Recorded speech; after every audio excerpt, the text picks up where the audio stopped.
Do you have Tonk's relatives in your line? I don't know.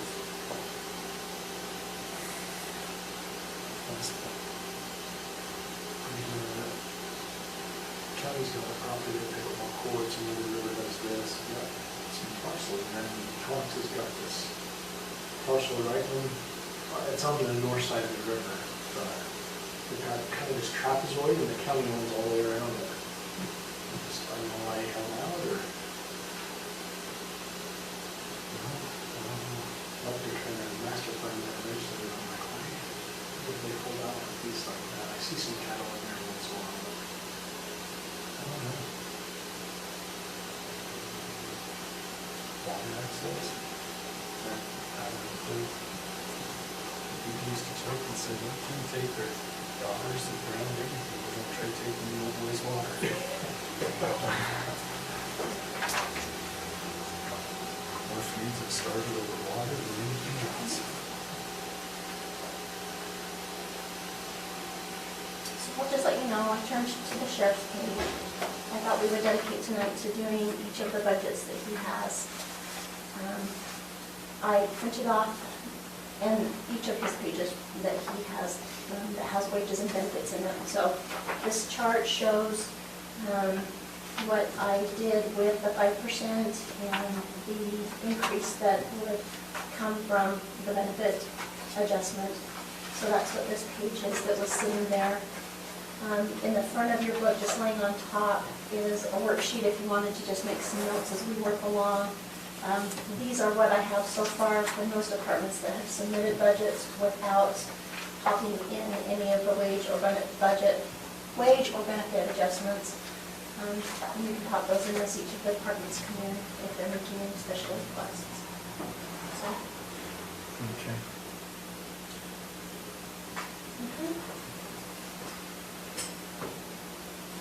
Here he is.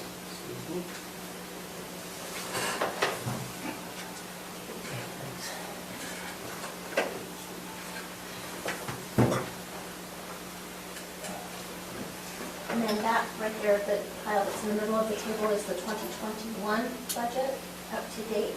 I've made all of the adjustments that you approved at the last meeting. So that's the 2021 budget up to date. One of these different ones.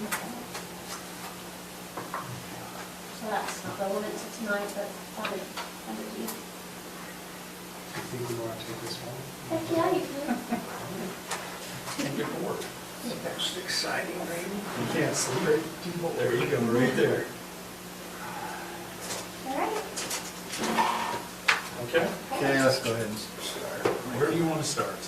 Which one? I've turned into the sheriff's page. I thought Okay. I'd let you go ahead and start there, and then I have, like I said, I've given them this page, which Do just we want to start with calculated. that right now, or get all the others done and come back to that? It's up to you. That's Let's what, go with all that's the what I others and then turned we'll turn back to the, well, we can do the sheriffs really quick. Here, you guys are on the sheriffs. If you notice, everything is pretty much the same except for our public notices. If you guys want to turn to the explanations there. Unfortunately, I got that one out of order. The increase in the training budget is, we were state mandated last year to have training. De-escalation, what is it they call it? It's not de-escalation, it's the, yes. Mental health, autism, de-escalation. More or less the, I can't even think of the name. Critical race. George Floyd training. Yes, critical race training. They ran that through the legislature last year, and they mandated that every officer in the state of Utah has this training. And of course, right now, the state isn't offering any solution. We have to pay for it, we have to do it. Another wonderful state mandated requirement that's unfunded. So we just increased that by $2,000 just to make sure that we can get all of our guys into that. But with that mandate, that's not an increase for just this year, that'd be an increase from this year moving on because it's mandated. I don't think they've actually explained if it's just a one-time training or if it's a yearly made, you know. I know every new officer will have to have it. I don't know if it's a once a year. I don't even know if they've even They put a time on it, so it may be a one-time increase. Next year it could go back down, but that's the explanation for that. If you go down on equipment, it has $67,570. That's explanation one. The first one is we've got a fingerprint machine to do fingerprints. It's 20 plus years old and it's broke. It's gone.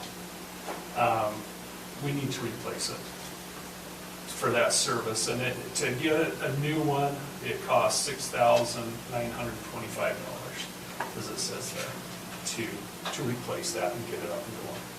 If you guys choose not to, that would be fine. We just won't provide that service anymore because we won't have that capability. Are we Well- fine not providing that service, I guess? Don't you have to take fingerprints when you book something? No, this is just a service that we provided the county. They come in and they pay, I don't know exactly how much they pay. That's about the only revenue we bring in. Any is resident fingerprint. can come in. Any resident can come in and we do their fingerprints. Those are all done at the jail. Those are different, those are electronic, they have to be immediately submitted. This is. Or like a passport or visa or something? Passport, visa. Get a job at the school. Oh, it's your Yeah, things like that we do a lot. Just any criminal background anybody ever has to have, they have to have fingerprints. Okay. And we're the only ones. The school actually went and bought their own because they were having all the youth, all the youth sports when they were doing it, they all had to be fingerprinted, and we're like, look, we can't. For 2 weeks straight, we were just nonstop fingerprints. And so they did their own, so they do their teachers, but everybody else comes to us. And that's your guys' decision. So my question on that is, are you doing the updated one where they put their finger on it and it computerizes it, or is it the old fashioned? Our old ones, no, we don't roll them anymore. Okay. Our old one was a digital, but it just, like I said, it's 20 years old, and it's gone. This is one of the lower end ones. They go up, you can imagine, to the that others, but these adequate? are, yes, oh yeah, this would meet our services, and honestly, it'd probably last another 20 years. So do you know how much average you get in? So if we spent $7,000 this year, would you be getting $1,000 every year? I couldn't tell you. I couldn't tell you on the revenue, and I couldn't tell you when the machine broke. This year, I know we haven't brought it in. I'd say there's probably 500. So you're looking at 10, 15 years before it pays itself. Before it pays itself off. 20 years was $3,350 a year. So it took 20 years to pay it off. Yeah. And it's up to you guys. It's a service that if you guys choose not to, we're fine. We just say we don't have that capabilities anymore. Or if you want to continue to do it, my secretaries do it. And it is a digital, and it digitizes them, and then it prints them out on a card, so they have a card to submit. If we don't do this, do they just go down to Weaver County? They'd have to go somewhere else, yes. Weaver County or something like that. The school has Or one. the school? The school won't do it. They would, but they won't. They just do it for their employees and things like that. Community doesn't pay their bills. Yeah. Yeah. Well, And the second one on there is, and this I haven't heard anything else, this is for the radios, switching radios to the P25, the digital. Ours, to replace all of them, and we went through and did ours, it come to about 120,000, but we only need half of ours done because we had got them before, and they're capable of being flashed to the encrypted. So They're we 10 only grand need a 60. piece? No, we have an in-car and then a handheld, and they're probably 4 or 5, well, I've got the information here, I can tell you. 3,500. Yeah, they're. So when you say sold, why are you looking up and say forced? What's that? P25, they're going, the state's doing digital. The handhelds are 3,000 a piece, and then the mobiles are a little bit more, the new cars are a little bit more. 3,500. Sounds like we need to be making radios. 3,500, yeah. Just importing them from the guys who do. The state is going digital. I'll make the same factory overseas. They're from analog to digital. Ours are all capable at this time of being digital with the exception of, I think, 4 or 5 of them. But Weber County decided that they're actually going to go encrypted.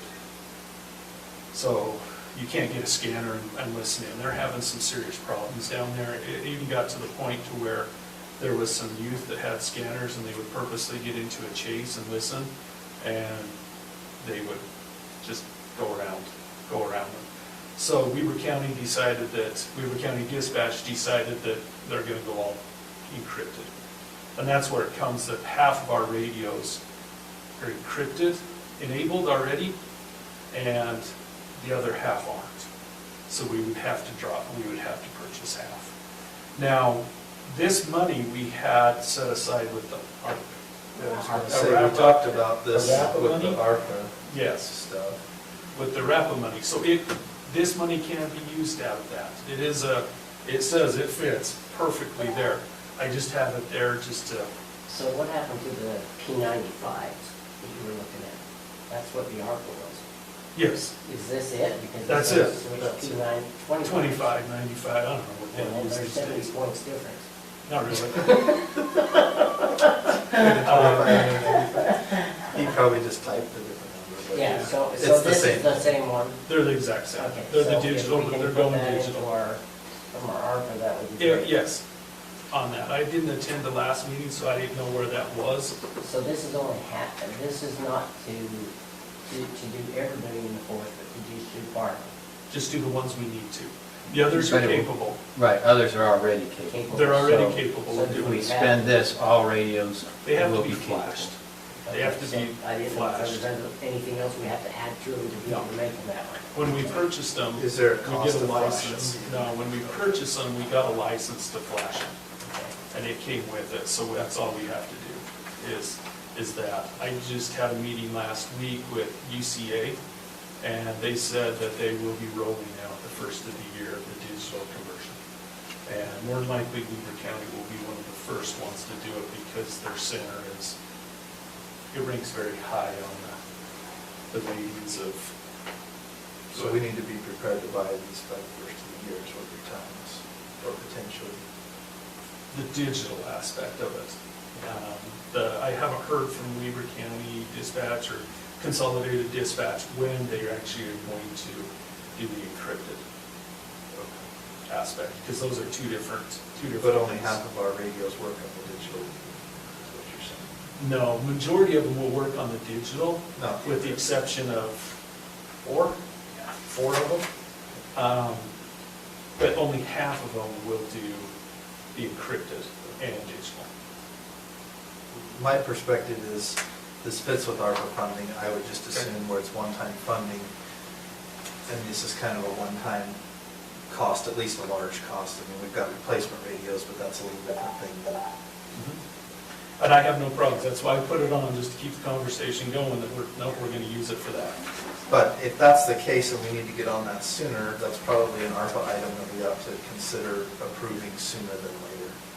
I would, because mine's just that amount, I don't know what Boyd's is gonna You come said in, it's because just I your don't, department. that's Yeah, just 'cause mine. His department's. Because I don't think Boyd, I started this process probably 8 years ago, Stacy can remember when I come in, and we were buying like 8 radios a year, and we went through it. The first year, we didn't hear about the encrypted, after that I did, so I got them all encrypted and labeled after that fact.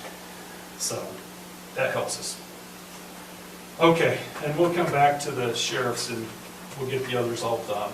Records clerk is the next one, or whatever one you guys have next. What do you have next? Records clerk. Okay, it's the same. We have no changes in there. And then what do you have? What's your next one you have? Dispatch, which. Dispatch isn't mine. Liquor law, Alcohol, yes, well, quick. I'll put it in front of me. That one, I have a question mark. I put 18,000, I have a question mark, because we don't know what it's going to be. Every year is different. This is a fund that we are given. Liquor law. This is a fund that comes from the state, that comes to us, and every year it's different. It depends, it's a tax. It's a beer tax fund that we get from the state, that they allocate. They have these formulas. But average, we're 18 to 20,000. Honestly, I think this year we actually received 20,000. And as you can see, last year we budgeted 18,433. And you just use it for equipment and supplies. There's certain things you can do with it, and on that paper, I think Jim already took it, it talks about treatment. We don't have treatment. Education, we use it for education. So we haven't used it Enforcement. this year, is that correct? We really haven't. This year. What does it do at the end of the year? Does it stay This up is on? one, this is one. we Because this is can't a pass-through. It's a restricted fund. Yes, this is one we can keep. They've actually loosened it up. Before, I had to submit a plan, and I had to say, this is what we're gonna use this much, this much, this much for. Now we don't, we just have to do a report. In fact, Bobby just signed that for us there. And so this is one that we can build up, and we have. There's been a substantial amount. Years and years ago, we purchased a car out of it because the state come and said, we're gonna audit you, and you've got a significant amount in there. If you don't use it immediately, then we're gonna take it. So, Do you know what the fund balance is currently? I that I couldn't- do, it's. I know it's 18,000, probably more than The 18,000. fund balance is more. So this worksheet that's in front of your book, this is a budgeting, whatever comes in revenue is what you budget in the expenditure. So Zach budgeted your revenues, page 2 on your revenue page. It's the third line up from that first section. He estimated 17. I think that might be off a little bit. So whatever we put on the revenue side is what we put on the Liquor, expenditure 45. side. Yeah. So it's 10, 33, 58 on page 2. So this document is. Yeah, that was a big one. Just on your. This little worksheet I in don't see it front. on the third one. Page It's a big 2, one. page 2, third from the bottom of that first section, which is, 10-335. which is your intergovernmental revenue, that first section. Third one up, 17,383, is what Zach had estimated as the revenue. I think that might be off. But anyway, whatever is in the revenue is the expenditure. They just have to Yeah, balance. ours is calendar, theirs is physical, so we'll So see. what's in the full balance? 45. Correct. 45? Yep.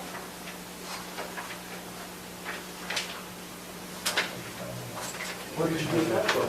On the big one on the second page. Oh, did I get the big one? Here's Yeah, there- one. Oh, that's it. I thought that was. That one, in the past, we have bought videos. I can't remember the last time we've actually used county funds to purchase anything as far as videos. Every year I get a grant from the state. They give out free equipment, the Highway Patrol, Department of Public Safety will say. And they give away videos, cameras, systems, and PVTs. And every year we get at least 2 videos and a couple PVTs. The videos are about 5,000 apiece. And we haven't, and I've used that, anything I can relate back to alcohol enforcement equipment, stuff like that, that's what we use that for. So we can't be used for anything in the school program as far as? Yes. Yes. The police officer? Yes, Okay. with the class he's teaching, they just changed that. Can you use for encrypted radios?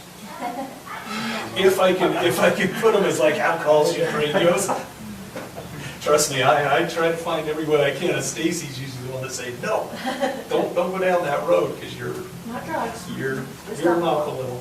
So that was like your DARE car. That was the alcohol enforcement car. Don't go Tina on me. That was Tina's big thing. Their car, no, it's an alcohol enforcement car. Because we paid for that car, not everything on it 100% from this fund. The county doesn't pay anything besides fuel and registration. That's it. The DARE program, the liquor The program DARE. are different. are And we different. don't pay registration, so. What's that? I said, we don't pay We have a registration. personal employee. Oh, okay, so I paid $30 or something. But no emissions. No emissions. I don't have to pay for that either. Okay. $5 of that comes back to So us that's, anyway. that one's pretty easy, whatever number you guys choose, that's just what I deal with throughout the year. Didn't we But- get the canine out of that too? No, For and some we don't reason I have to worry thought about that we anymore. got canine That's not, that won't ever happen again in my tenure. So flip I through can our guarantee you that. flip through the fire, through the wildland, your next one is gonna be jail. There isn't a page in there, but I didn't get one of those, but Continuing it's the at same. the It's the same. 120,000 we've had, No, we dropped it, it was Was it 90, 100? we dropped it to 70. and we've been okay. What's that? As of right now, this Our is jail the bill. fees that we pay to contract with Weaver County.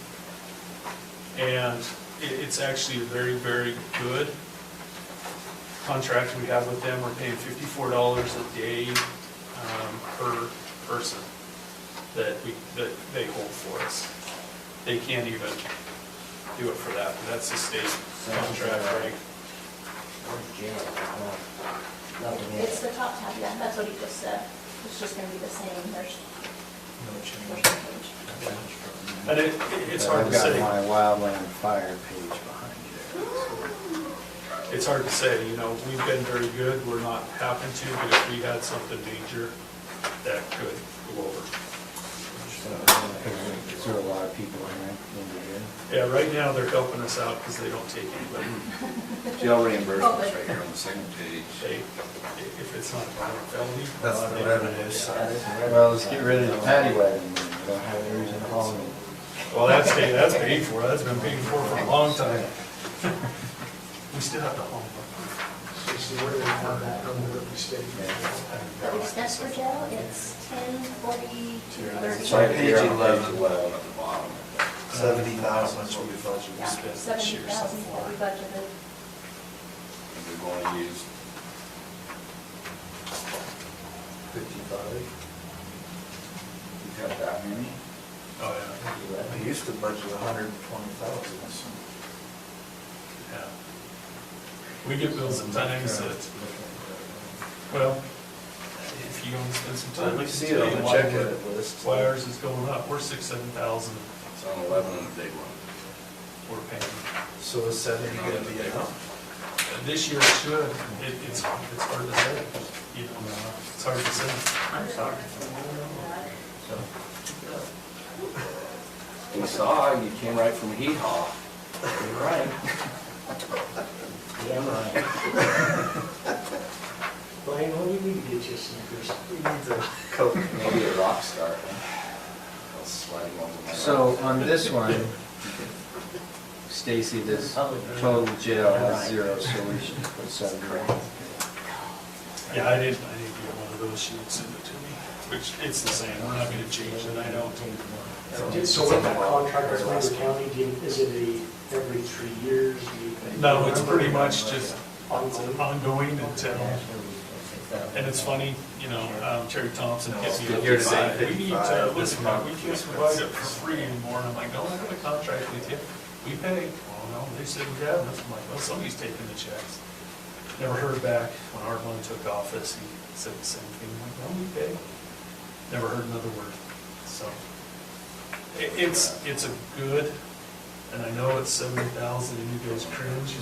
Everybody always says to me, why don't you guys get a jail? And I'm like, yeah, we get a jail. I'm just talking ongoing, it'd be millions, Yeah. millions just to operate. So we could be a little bit over on jail this year. I doubt it. I doubt it. They will let you take in. But, you never know. We haven't in the past. The 70,000. So people start getting better towards Christmas. The holidays, straightens people out. Yeah. So, Hello, attorney.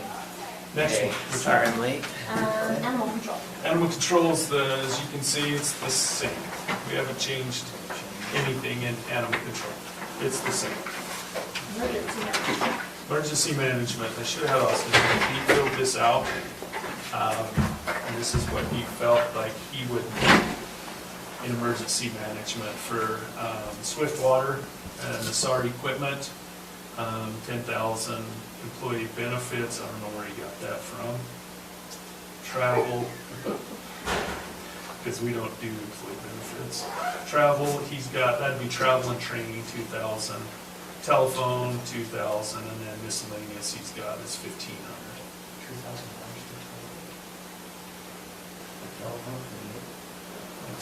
It's high. So that was satellite phones, is it, were they used We, for satellite? we have not, those are used, pay as you use, and we have not used them. I think I could be 1,000. I think we'd be perfectly fine with 1,000 there. Because our bills are about 1,200, I think he could, because of my 5 cards, 50, and then the cell phone off the bill is 50. So that'd be, $100 a month. So, So you want me to remove the benefit yeah, and then change telephone? yeah, I would change it to 1,200, and that should be adequate for him. But, so, these expenditures to date, those were funded, so part of that is grant funding, the 18.2. And then is the other 27 that we spent out of that, Should be our drone, I'm guessing. that one account? I believe so, yes, and they're grants, those are grants. I believe. So that's it. Yes. The And drone that's was one of the- from the other fund. That was from the other fund, yes. By the way, I saw it in action last week. It is, it's something phenomenal. else. How are you close to a drone? So they got a call that there was bones up at Lost Creek. Human bones. Human bones. So Austin and Jeremy were gonna go up and check it out. And I said, I'd like to go with you if that's okay. So I went up there with them. And it was out across from the boat ramp where the bones were. So they flew the drone out to find it. And then we drove over, we could walk right to it. And we walked, it was a deer, but. It's exciting. But the lady who called in with her CSI expertise, it was human. It was Gabby. Well, Was it Well, at least Gabby? you didn't get heavy, you could've got heavy D up there. It was very That's honest. Kind of a that's very fun. long He said- face. I'll show you, he took a picture That's of it with just- the I've got with the it. infrared, That's and it was actually pretty kinda- cool. That's That's a little the bit difficult wide to tell. angle, and then if you swipe, it'll have a thermal. The And then it thermal is has- really cool. And it has also just the normal one. So who has a liability of saying that's a deer, not a human? I mean, who?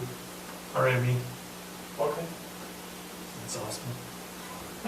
Austin It says was very obvious that it was a deer, Oh, when I- you look at the hips and Hey, stuff. just see the skull.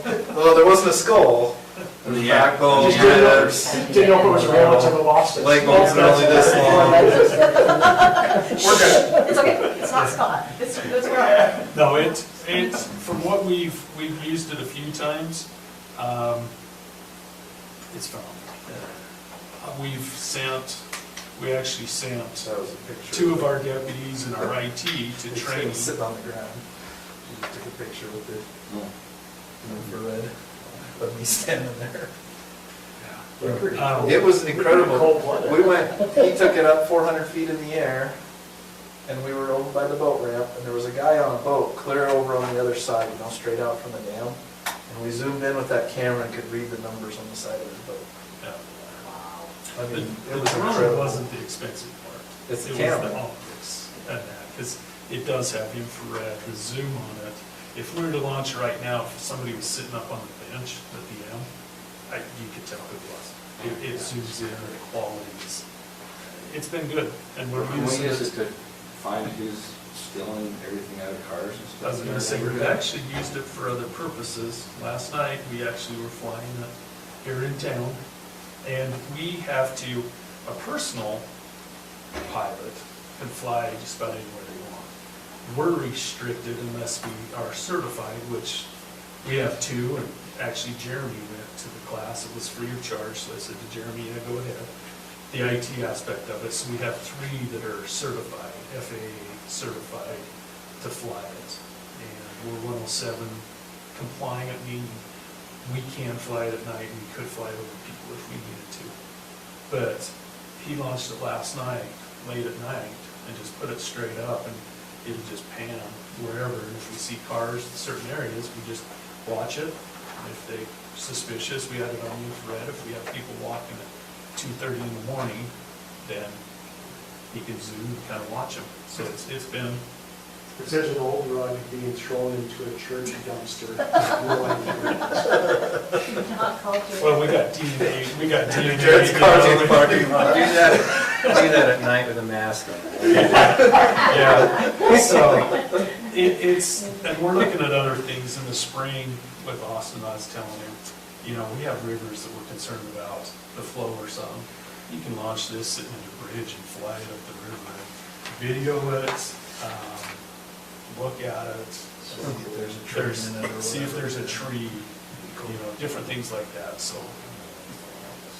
Be careful what I wear in the backyard. No, we can't turn If it shows up bright red, we know that he wasn't wearing it. We've been talking to Garrett, saying, what are the restrictions, and there is for No us, there's fences a lot. That's right.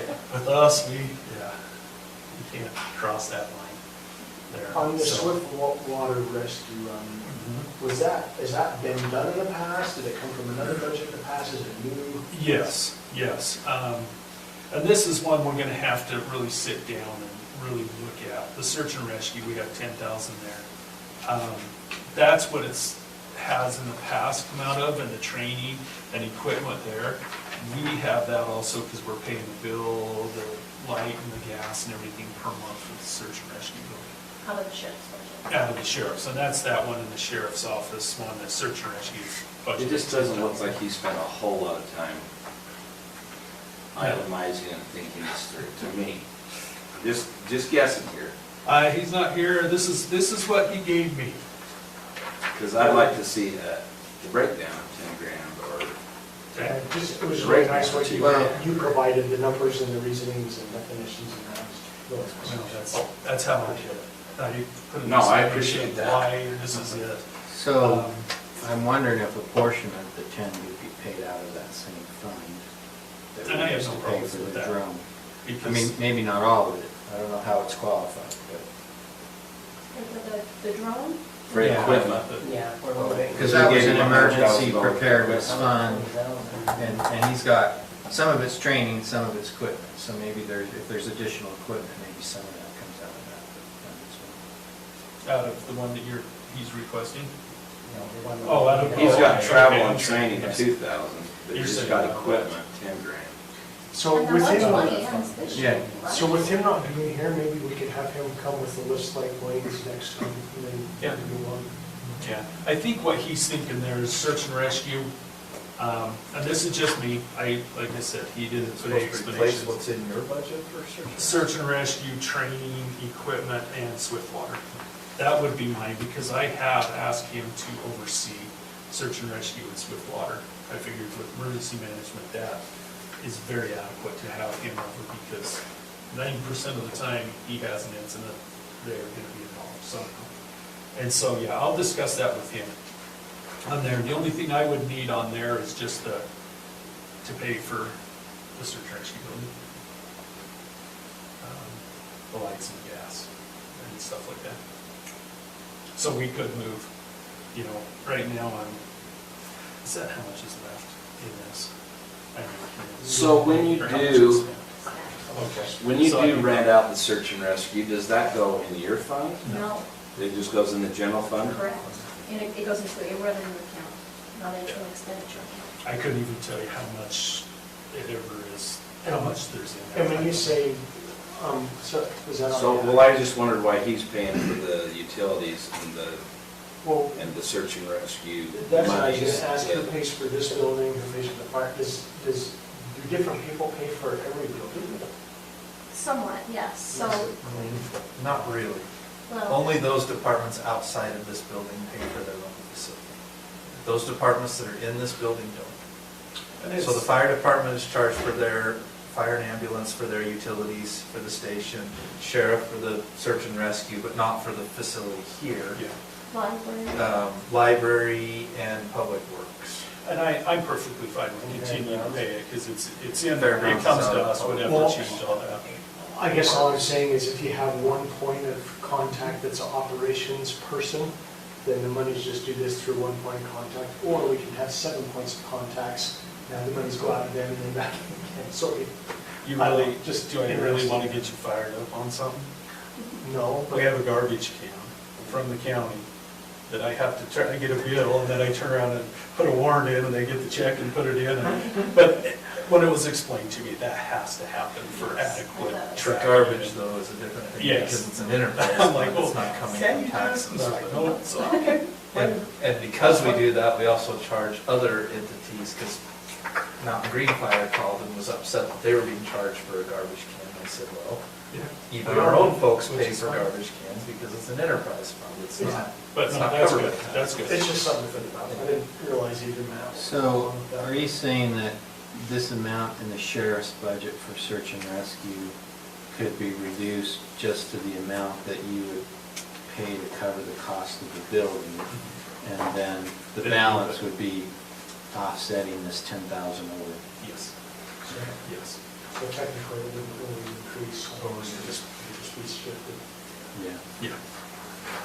Maybe Yeah, and $5,000 in your I budget, couldn't, put I $5,000 couldn't tell you in this. exactly what, how much, because we still have 4 or 5 months, but I figured 55, 6 at the very most in mind, just to cover that bill. Okay. And then, yeah, the rest, because I'd be shifting all the responsibility of the training and stuff like that to you. So the 10,000, like you say, is not gonna be in the budget, it's gonna be a We'll be 5 in sheriff's and 5 Maybe 5 and 5 or something Yeah, like that. and we'll have to watch it, and I may have to come back in and say look the bills, but they are what they are, and Stacy does budget changes all the time. So you're gonna do it once a quarter, and we already agreed on that. Yeah.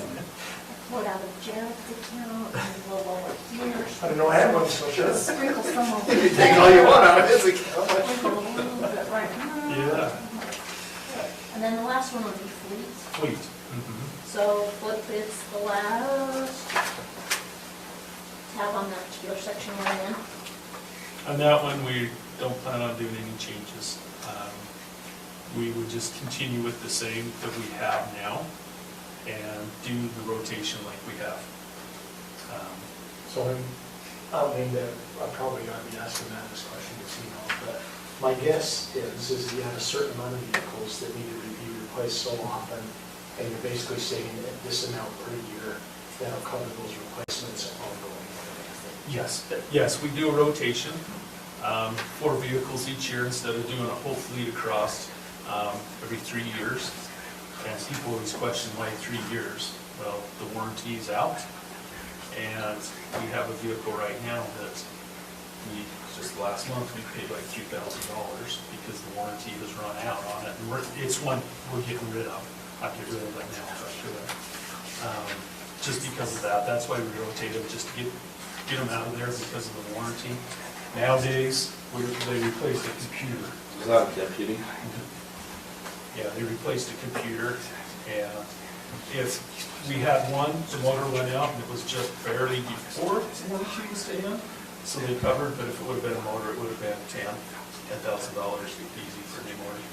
I had one fleet manager we were done years ago, and he was 100% set on, I think it was 80,000. Anything under 80,000, we replace. As soon as it hits 80,000, we're not gonna have that vehicle anymore. Yeah. He just did the numbers, kind of similar to what you're saying. Do the numbers, the warranty, whatever it may be, but he just got it, got to replace it. And ours range anywhere from, and we haven't done them by mileage, I just do them by year.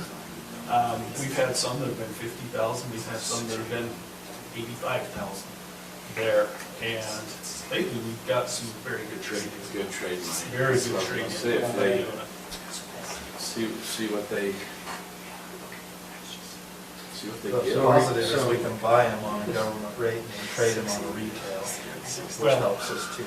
How quick are you gonna be replacing somebody to drive them? We're hoping to, hoping to get the orders in as quick as we can, so by January, February, we'll trade them out. There's one right now I'd love to get rid of right now, if I could, because it just seems like it has been, Is that the one that we're paying $1,000 every week for repairs? depends on which one you're talking I about. don't know, I just saw it on the. I'm just wondering if we don't have somebody driving them, why we wouldn't get rid of them while prices are high and if you're not gonna have a deputy. But obviously, we wanna get some deputies as soon as we can. Yeah, the ones that are really we've noticed, those are the next ones to get rid of. And I would like to, with your guys' okay, I'd order tomorrow to get them coming, because we don't know. They could be 3 months out, they could be 6 months out, just to get rid of them. And, because they'll cost us. Okay, I've got some questions that you want people to say something about. I was just, go ahead. Okay, my question is, okay, you've got a sheriff vehicle lease. Tell me what that is. The lease for our vehicles. But if we're buying, why are we leasing? We're not. We're Well, leasing 3 years. We are buying them in essence, so the county Dollar can't buyout. borrow money Okay, with a loan, okay. but we can lease. So we lease them, but at the end of the lease term, it's a 3-year lease, and at the end of the lease term, we pay $1 to buy out the vehicle. Yes. So at the end of the 3 years, we own the vehicle. But if we want to get rid of it. At that point, we're trading it in, right? Yeah. Once we buy it, we're trading it Pay it off in. and trade it. The last few years, he's traded in, or you trading 3 or 4? Typically 4 a year, right? Yes, last year, just to tell you how it worked, last year, we traded them in, and it worked out perfect for us because there's an agency back east that wants our vehicles. We trade them into Young's, they turn around and sell them to this individual, and we have our Explorers, our last of our Fords. Well, the equipment on the inside, with the exception of the videos, the radar, and radios, they would all have to have been replaced to go to the Durangos. The cages, the computer stands, everything like that. Well, they says, we want the equipment too. So they paid for that. On our trade-in, we got enough money to give the fire department $20,000 for a new part for their transmission for their thing. And enough that when we purchased Austin's truck, we paid $10,000 for that truck. And that's on this lease that. No, That's. That was on one we trade paid That was for. actually. We just, it was in my, we paid for it. I didn't see a reason to put that on a lease and say, okay, I'll do it for a lease for a year, because that would have been the payment. And so we just paid that outright. Right now, I have In 5. the years before that, we bought a couple with the trade-in Yes. value. So Right we now, bought I one for own public. 5 that we do not pay anything on because of a program we've done, and I've explained it to Matt. When we have some, like Austin's, we buy it outright. There's mine and Jim's, Corey's, Austin's, and Jeremy's that are all free and clear. So with this being, is this similar to some of the other things we talked about, where if you want it every year, or does the remaining balance of this each year go back? It goes over the It zero. all goes into the It goes back to, no, this isn't a rollover, this is a yearly. And we're in a situation right now, if we keep getting good prices with the vehicles, I'll do the same thing next time. So then we own one more, and that's just one less that we would have to. So do you treat this 190 with it being a previously approved budget then? Do you treat it, so you're at 56,000 right now, for example? That's not gonna be totally accurate. 70, 80, whatever. Yes. So do you come towards the end of the year and say, hey, we've got this much left, let's use it? We Use did, it for with vehicles. we did 2 years. I would come to you. Or last year, The right? presentation, I would like more deputies. And if you guys say, what about a vehicle? I'd say, well, we got money right there, we can go buy one right now with that money, and it'd be free and clear. It'd be ones like that, but there's nothing in there that I could even fathom. We have videos, we have cameras, there's little stuff. I still have gasket, and right now it's running $7,000 to $8,000 a month. That's gonna be coming there, and I've actually restricted my guys on certain things to try to cut that down. Repairs, tires, brakes, things like that. So it will be coming down, but there will be some money that will be going back in there. We've been lucky because one of the vehicles is sitting because Trent, when he left, and another one was sitting because we just lost our second one. And so those are sitting, so that's gonna be a savings. That's why that amount is up there, is because of that. We did, was it 2 years ago or last year that we had you go buy a vehicle before the end of the year? Because there was money left there. Yes. And it helped us with the next year's budget. Yes, Yes, and So we have done that in the past. it's coming to the point where we've done really well and we've saved and we're getting good money back. That, like I said, we have 5 now that, that we, And your option with those 5 is to keep them for how long, and then you get rid of them? Or you get- mine and Jim's are a unique situation. Ours aren't fully marked like the others. We do a year, 1 year. We get such a good deal on them that when we trade them, years ago, we paid for them outright. The council decided to. When I trade them in, I get a brand new vehicle. Because, say, a $60,000 vehicle, we're paying $40,000 for it on government rates. But when we trade it in, they don't look and say, oh, that's a government rate, so we'll give you 40. It's usually 45,000 or something like that. So mine and his, we've done it like that. And we've thought about others in the county to do it, like the road crew. It wouldn't work just because he uses his truck as a work. He's throwing stuff in it. These are ones we drive. We order a new one, hand it in.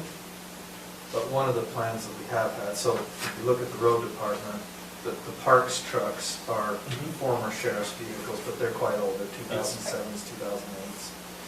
And so we did ask Blaine a couple of years ago to start buying more pickup trucks so that we could hand some of those down. So we do have a couple pickup trucks Yes. now in the fleet, that when he gets to a point where he's ready to upgrade those, we'll hand them over to the parks and get rid of some of those ones that are Yeah, say 15 years old. say we have But he's getting 50,000 a sitting. pretty good situation too at this point. Yeah. Yes, He is too. but if you guys want to say, if I had 50,000 there, and I could hand Jeremy's off to the road crew, and we could go over and purchase another, and it wouldn't, we'd just use those funds and not have to lease. But that's something I would approach you guys with, or I've discussed it with Matt. There for a while, Matt was getting sick, and I'm like, "Oh, just, I think we're in a real good shape on vehicles. I still would like us though to look at maybe doing a motor pool rather than having these internal departments have their own vehicles, because it doesn't make a lot of sense to me. Other than the building inspector, I think makes sense to have his own, because he's using it constantly. And of course, the sheriff's, He got a brand they new one. can't get one from the motor. 2 years ago, we used our trade-in to get Yeah, him to get him a new that one. truck brand new. It's pretty clear. But anyway, we've got a couple other vehicles out there, the planning department and the assessor's office, that have their own vehicle for the department. To me, it would make more sense to have it a motor pool, and then if Stacy needs a vehicle to go to a training, she goes and checks it out and drives it, instead of us paying mileage or whatever. Anyway, I would agree. And then I think eventually we need to get, while we're talking about fleet, and this isn't necessarily needed, we're in a good place on our cars and trucks. We're not on our big vehicles, our dump trucks and our fire truck and, well, fire trucks, multiple trucks there. We need to figure out how to get in a better situation on those. But that's a whole different deal. Instead of a $60,000 or $50,000 car, $40,000 car, you're talking about a $200,000 one. Or $1 million. Yeah, or $1 million for some, for a fire truck. So that would be my proposal with the fleet. And I will, when it gets closer, I'll be discussing that with Matt, going over different options, things like that with him. When we get to that. So. Okay, now to the fun one. Charles, football. One more, What? I had one here, you wrote some, a third amendment to the donation. Oh, yes, I'm sorry, I forgot. That's back on the sheriff's. Uniform allowance. We are budgeted $600 a year per officer for uniform allowance. That has been that, my best guess, Stacy, is 20 years. 20 years. It's never changed, as you guys know. Uniforms have only gotten cheaper. Holy heck. Yeah. I'd just like to update that to $1,000 for each deputy. And the $13,000 is the total cost. That's not additional. That's total. Because I think the last one, I don't have that with me, Stacy, it was like 700. Yeah, and so we're just going to increase it so $1,000 per officer. Line item is that, where's that at? It's on the actually bottom your- of mine, I didn't actually put it It's part there. of So the- It there's says- your ad right at the bottom. Yeah, Stacy Under has it on wages and the salaries. wages, the very bottom. Something I'd like to talk to you about, but I'll tell you right up front, it'd be more expensive initially, is to go to a quartermaster system. And what that is that we don't give them the uniform allowance, but we pay for their uniforms. So if somebody come in and their pants look ridiculous, I could say, go down and get a pair of pants, and the county would take care of it. What I say initially it'd be expensive because we'd end up buying a pair of boots, a coat, and probably 2 pairs of pants and 2 shirts initially. And then after that, boots will last 2 years. And so we would, their coat will last by 10 years. I still have coats that I've had 20-something years. So that it would be more expensive initially, but over time it would end up paying for itself. Or we can just stay with this there, and they're required to pay for it. And we have told some, no, go get a pair of pants. Well, I don't have any money. No, that's your issue. Go get a pair of pants. You get paid for it. So, how much do you think it would? It'd be 13 total. Oh, Give it the quartermaster. I could throw those numbers together. Would you please? You betcha. I suspect it'd be 25 to 30,000. So what you're saying is, I don't know if I've ever dealt with it like this before, but they're paid an allowance. Yes. And then they might not go get some of those parts of uniforms. Yeah. Oh, I thought that they would be given an allowance of 1,000, and as they bought it, they would turn those. No. And no, this that's is kind one of that what there's- this court, what do you call it? The quartermaster. Quartermaster. We would just say, okay, go down to A1, because they're the ones that have the uniforms and stuff, and get you a pair of boots. And then they would turn around and bill us and would take care of it at that time. That's how I've always seen it done. I don't And know if it- I've ever seen it done. it is- Give them the money and hope for the best. We've called a lot. Some do the quartermaster, seems like your bigger agencies do the quartermaster system. The others do a clothing allowance. Because like I said, initially, it's gonna be more expensive. A coat is $200-300 a piece. Boots are usually $100 to $150 a piece. So you're Think looking, about though, our turnover, is now an opportune time to do that? it could be. I mean, well, if you guys want, I will throw the I don't numbers know. together and I'll get Just you. throwing that I out would there. like to do Okay. it, but then, that's just my request, I don't know. But No, then- I have no I'd like to at problems least with that. know. But if you do it with the quartermaster system and they pick up the clothing and then they leave, then they're supposed to give the clothing back, is that what we're saying? Now, some of them do. Uniforms, I would say yes. Pants, boots, no. Coat, I can say yes. Stuff like that, I could. You just never know who it's gonna fit. Yes, exactly. We just had one, in fact, we just made $300 off of Summit County. I had a deputy that left and went to Summit County, and they don't have a vest that fits him. So they turned around and paid us $300 for his vest. Didn't fit him here, but they still paid for it. So, no, it's not fair. So I'd be more than happy to throw those numbers. We can do that, and we'll continue to do that, work on it this week, and check, and we'll throw the prices, we'll give you the prices, things like that. Our uniform shirts are $80, $90, the pants are like $80. They are good looking. Well, it's one of those, we could buy cheaper, but I'll tell you what, if they don't last. These are more expensive, but if they will take care of them, they will last. They do last. So, Can I ask you, do you, within your own policy, I know not policy, but do you have your own policy regarding the trainings and reimbursement? So I know that lately you haven't had to hire anybody that you had to reimburse them for training, but. I see what you're saying. So like we're considering, I'm proposing that they consider a policy where we reimburse, if we hire you and you have to reimburse your training, you have to work with us X amount of time, if you don't, you reimburse us. So maybe perhaps from my personal experience, my kid gets hired on in the department and he has to buy his own boots, but you stay with us for 6 months and you're paid for the boots in his department. There is agencies out there that if we are looking at that, and we will if this comes, that if we send them to post and get their training, then they have to sign a contract saying that they have to stay with us a minimum of 3 years. If they leave, then that training is prorated, they have to pay us back. We haven't in the past done that.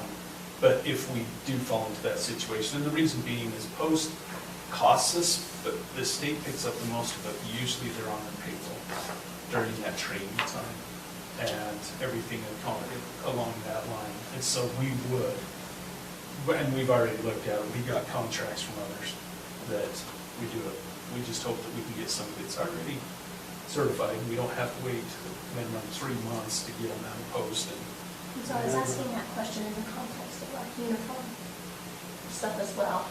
So if we went with, if we stayed with the allowance and you hire somebody right now and you give them a $500 first half of your uniform allowance and then you turn around and quit, do we have something that says, well, no, you know? no, we don't, but I'd be more than happy to. I'll work with Garrett on that. I know. Or if we went towards the quartermaster kind of a thing. It's kind of like being fully vested, in a A quartermaster, they your would retirement, initially, it makes you I will say say, though, I'll hang around. The problem right now is you got other agencies that are offering you bonuses to start. yeah. If I'm choosing between that and a contract that says I gotta pay back my $499 for my vacation, you know what I mean? I'm just Yeah. asking a question if there is any. It's a good If it's got question. a policy and if there's something. We do have a department policy for the fire and EMS that says basically that for their training. The pushback I have also is if you hire a No. person, But there's your enforcement right there, and honestly, it boils down to, I'm not throwing you under the bus, I'm just saying, he's the one that have to enforce it, what it boils down to is you're gonna take somebody to court over $300 training, right? Now, Well, maybe if well- your training's expensive enough, you might, or over a $500 allowance for your clothes, is it worth it? And I don't know that it's worth our attorney's time, to be frank with you, but. well, I think you gotta be careful too, because you have it's one thing with post, but it's another thing to say, as an officer, no matter where you go, you have trainings, you have boots, you have this, you have that, so because it's not the same as an engineer, but kind of, but we go in there and they say, hey, you immediately gotta go on site to do inspections. Well, in order to complete my job, I have to have all this equipment to complete my job. Well, if the county's requiring me to go out to my job, then I need to have the proper equipment. So I think you gotta be a little bit careful. It's another thing to say, hey, I'm gonna take this exam that could help me one day. That's where the post might come into play. But I think if they're saying, hey, you've got to be an officer, this is what you need, and then for us to come back and say, wait a minute, you only stayed with us for 3 months, really, give me your shirt back. I'm not 100% sure those. If we were doing a sign-on bonus, I would agree 100%, right? Hey, we give you a $5,000 sign-on bonus, you're gonna stay for, Well, And I'd then- have to talk to Garrett about that. I think, if I'm not mistaken, but I'm not the law guy, if we mandated a policy that they have to wear certain stuff, then we have to provide a means for them or provide it for them. Well, But because I was I'd gonna say, I have to think check on then that. I think that should change your perspective on whether or not you give them $500 Or go to if the you go to the quartermaster. quartermaster. Because if I you're gonna agree require completely. that, Yeah, that's- if maybe I the hire on quartermaster as a program's deputy way and better. you want me to wear this boot and this pant and this shirt, then Yeah. there's your sign-on bonus right there, then buy it for me. And I 'cause go can't to, afford it. to try to save money, I buy the cheapest version of all Yeah. those things, right? Because I want to pocket $50 of Sure. the 500 or whatever.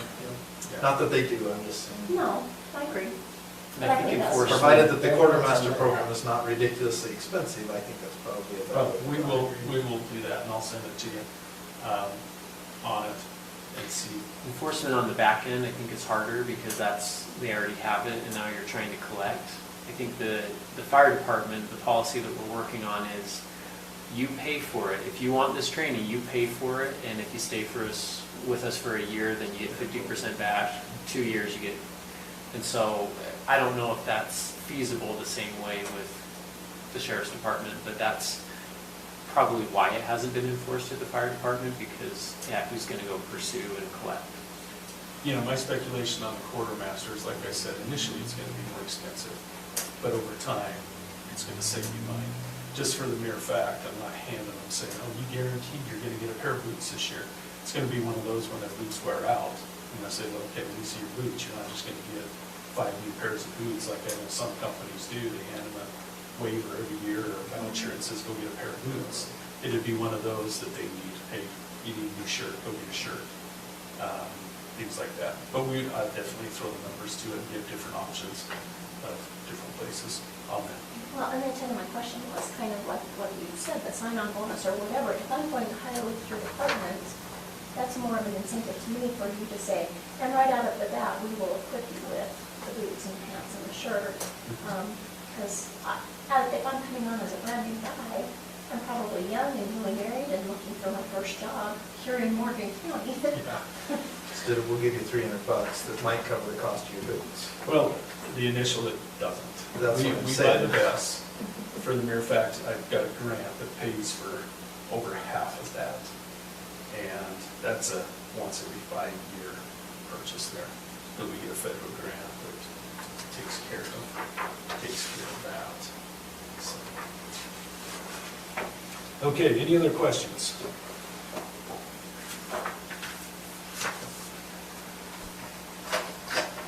Now to the fun one. As you guys know, we are in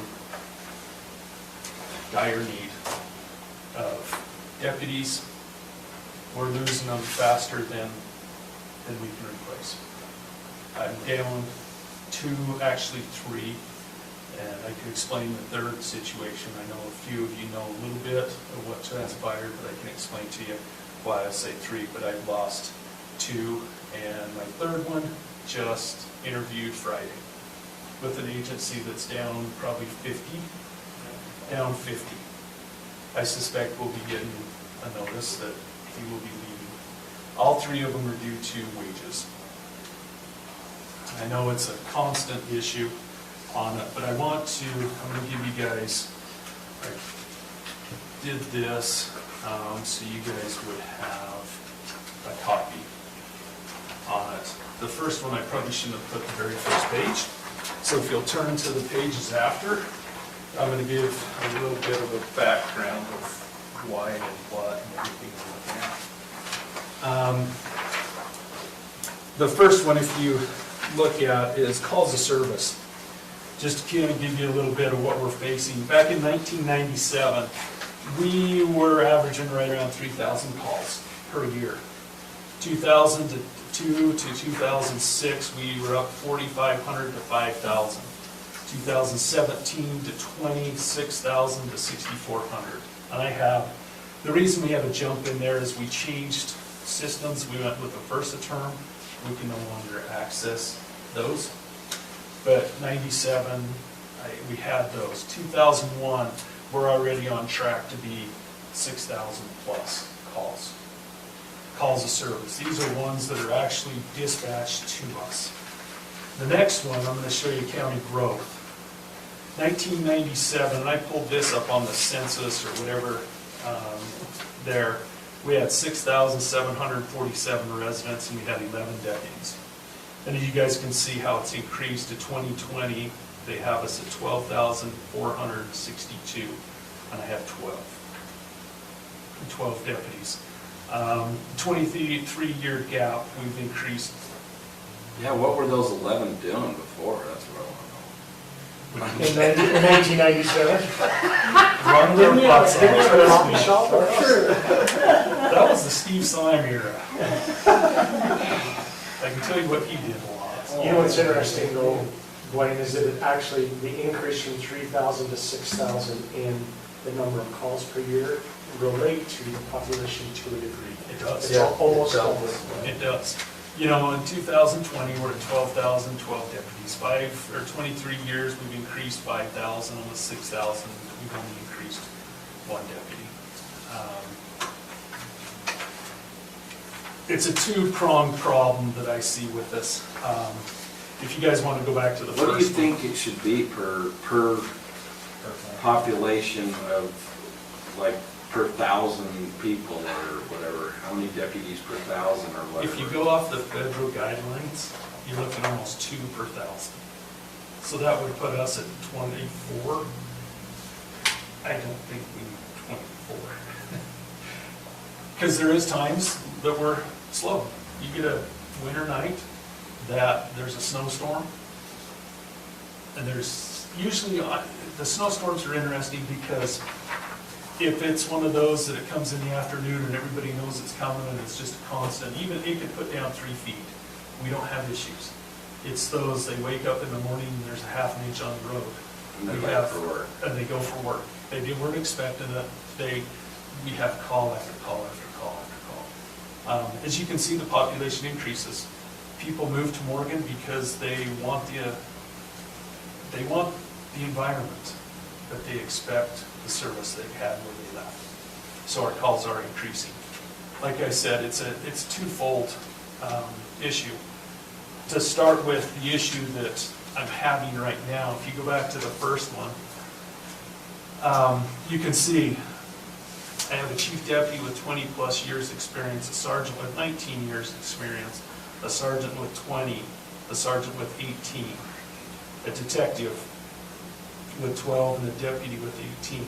The rest of them are starting to get down where I have 3, 5 years. Those are the ones I'm losing left and right for pay, for wages, things like that. The ones that concern me the most are the ones that have the experience. As you can see, I would propose to you guys to move these individuals up to fund them 100% of what the pay scale says on it. This is a pay scale that was done by the county a few years ago. Sarah's looked over it numerous times, and these are the numbers that it would. If I was able to get everybody to 100% on there, I really feel that that portion of my problem, it would help tremendously. We will always have some that will stay here for a couple of years and leave. But the exodus that we're seeing right now, I really believe it would solve that there. I've got their current pay, I've got what it would be at 100%, I've got the difference, and as you can see, I had a deputy tell me the other day, they says, I feel like I'm being punished for longevity. The longer I stay here, the more I'm getting punished. As you can see, as those years start adding up, the difference in pay starts adding up. Just off of our pay scale. This isn't even other agencies. I've got those, and it's crazy right now. I've got one that's, like I said, I've got one, 3 years of experience, we're paying $21.78. He's looking to go to Weaver County for $25.26. Ones like that, so it's hurting. So in that situation, you've got on here taking to 100% is a 52-cent increase. But that's not gonna help our, I think for these upper ranges, maybe that helps our problem, but for these lower ranges, is that gonna resolve our problem, or do we need to look at moving the whole scale upwards a little bit? Well, Sarah did present you, and she talked to you about, what Weaver Sorry. County's doing. All right. Straight down. You're okay. On there, that would be your guys' choice. That's not a fight I would love for you to look at it and to adequately adjust it for that. My thing right now is I just like to get where they should be. Get So, that scale. can I just ask a question? Why, You bet. in regular business, if I have an employee come to me and go, look, I'm thinking of leaving because of wages or something, I always say, well, I'd like to keep you, or maybe I'm like, good. But if it's a good employee, I say, well, I'd like to keep you, what would it take to keep you? And they say, well, I'm gonna get $3 more an hour. So why is that not done in government, where you would say, gosh, I hate to lose you? Why do we just let them go? Can I answer that? Because it's a set budget. Yeah, so, number one, it is a budgeting issue. We don't have money to just say, I like you, Wayne, so I'm gonna give you $5 an hour. And number two, you have to be consistent. You don't like me right now, so when I explain to you that I've got a deficiency in my department where there was a miscalculation or a misclassification, that you're gonna run the risk of you saying, well, I'll do that for Wayne, but I'm not gonna do it for Stacy. So we tried to fix some of those issues with this pay plan.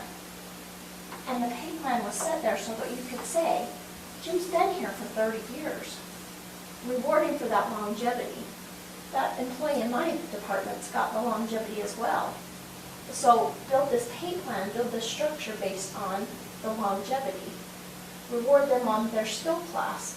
He's showing you right here, he's got different classifications for different positions within his department.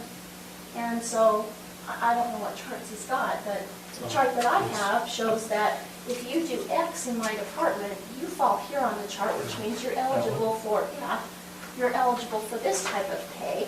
And then, the longer you stay here, we'll reward you by bumping you up in classification. And it got away from number one, Blaine going behind the door and getting a hold of Robert and saying, hey, can you give Jim $5 extra a year? And then me going to Robert and Robert saying no.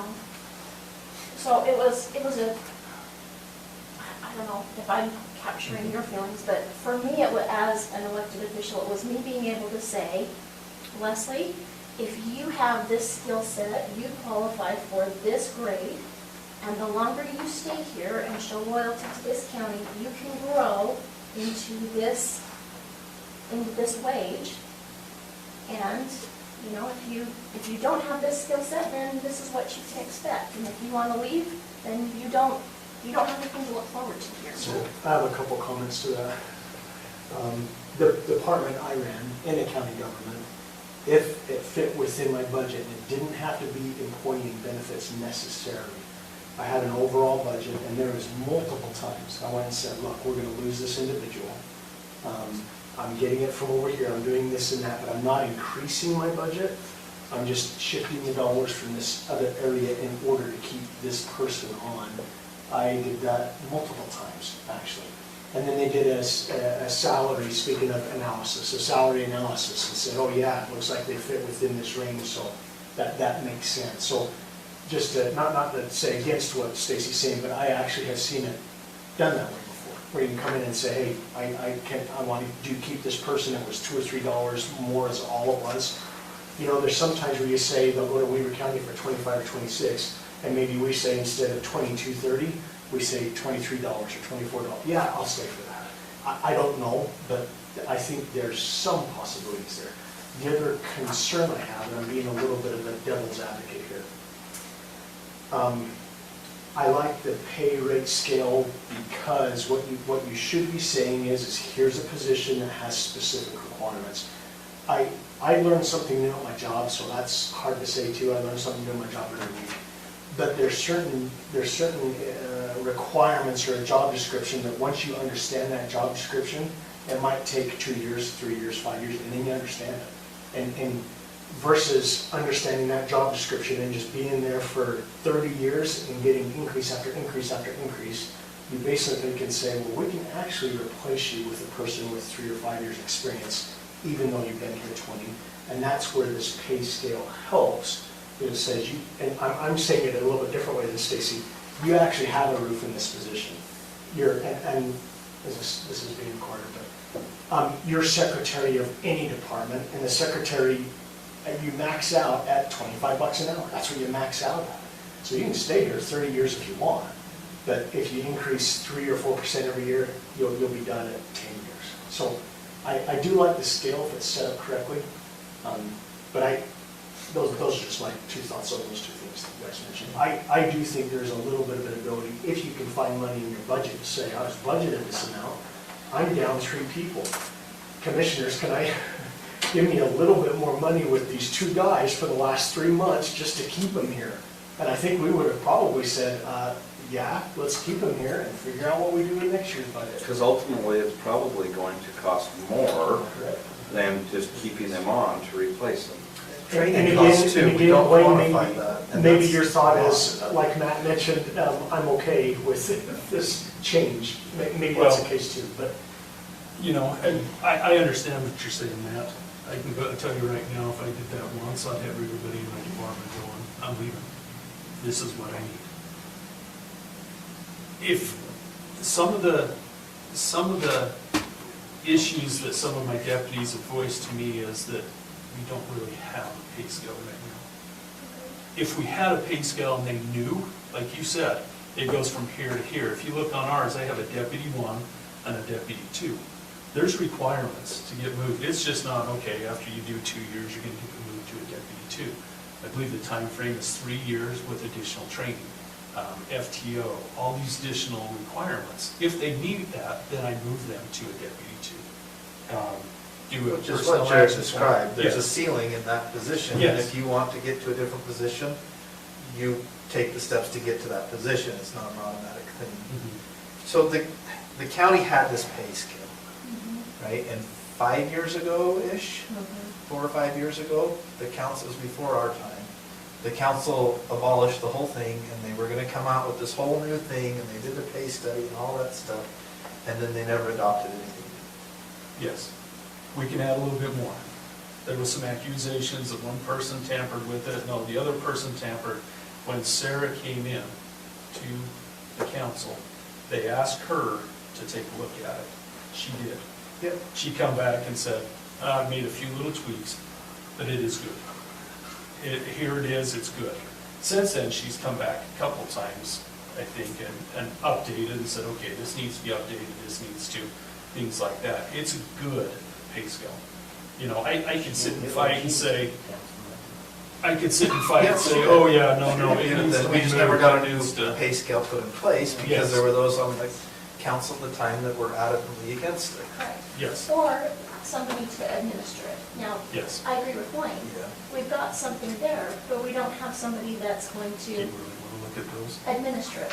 So, This one. Oh, yeah, that's the most recent that Sarah sent. These two are the most recent that Sarah sent to me. And it just has the band, which mine range from 16, 17, 18, I could tell you there. It's 16, 17, 18, 19, and then 21 is the bands that my guys are in. You know, I've got agency after agency in here, and it would shock. So can I ask you another question, because I do like scales and how they're set up, if they're set up correctly, but I think it's very dangerous to say 100% of scale versus, because if you do 100% of scale, for example, and there's deputy 2, 100% of scale goes up to that highest amount, then they're not going to increase it all the next. Let me explain. At 12, say, we'll take the detective, 12 years. That 100% is not 100% on the scale. That is 100% where he would be at this current time. He would be, and initially, the way it was set up is that for us, everybody else is 30-year because it's a 30-year retirement. Law enforcement's a 20-year retirement. So this is one of the changes that Sarah did. She put this up. So I would go to year 12, because that's where he is, and that's where he would be. so you don't mean 100% is in the No. chart, you mean. No. You mean The correct only ones, placement, right? correct placement, Correct 100% of their years. So of based on experience. his number of years and his job description, that's Yes. where he would be. Yes, and that's what all these It's a numbers grid, are. kind The of. only 20 would be my chief deputy and my sergeant. Those are the only ones that are topped out. And they know on this scale, I'm topped out. Unless you guys do a COLA or something like that, they're topped out. That's where they are. I've got others that I just did some research on, and most of cities, counties, things like that, they haven't topped out on the pay scale at year 8 to 12. I don't know why they do that. I don't know. To me, they would leave after 12 years if they're topped out and they want to get more money. That's the ones that I'm trying to keep. Those are your trained, you don't have to worry about them. They go out and do their job, and they do it. I would just do, for my guys, it'd be 20 steps.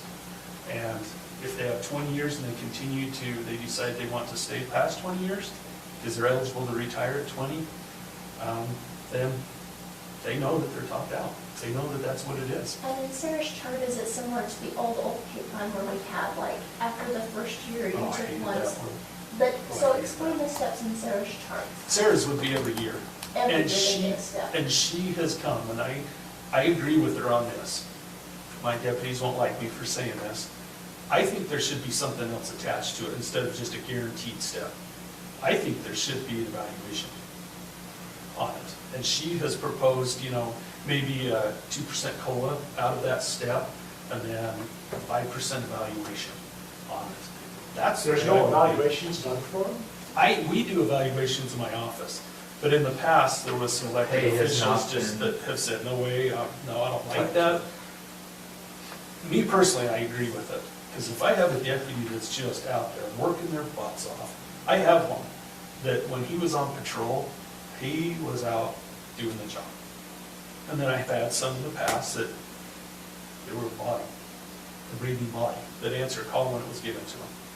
When I do evaluations, I'm definitely going to look at it. And the one that's out there doing the job and doing a good job and doing good reports for the county attorney and no issues, they're going to be hired.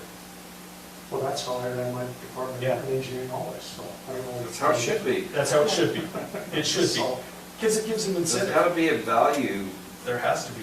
basis also. It can't just be, Step. you've got this Yeah, many. guaranteed your step increase. And I agree with that. And we would have no issues whatsoever. I base mine every year. If we were choosing to do this and go with this, I would do mine off of merit evaluation. You know, I think when it boils down to it, an employee stays at any organization because they see a future there. You know, no matter what you're making, even if you're making a lawyer's salary, if you don't see a future there, I'm picking on you, you're not gonna stay, right? And I think that's part of our problem that we've got here. And it's your office, it's all of them. If they don't see a future, they don't stay. That's why we're losing our mid-range people. And our mid-range people are people that we've spent a lot of money to train. I don't know what it really costs us to train. It would be interesting to figure that out, but I'll bet it's tens of thousands of dollars between the time that you're taking out of you or whoever, your chief deputy, whoever's taking out of their day to do the work, the time of paying for training, the time that they're not out patrolling.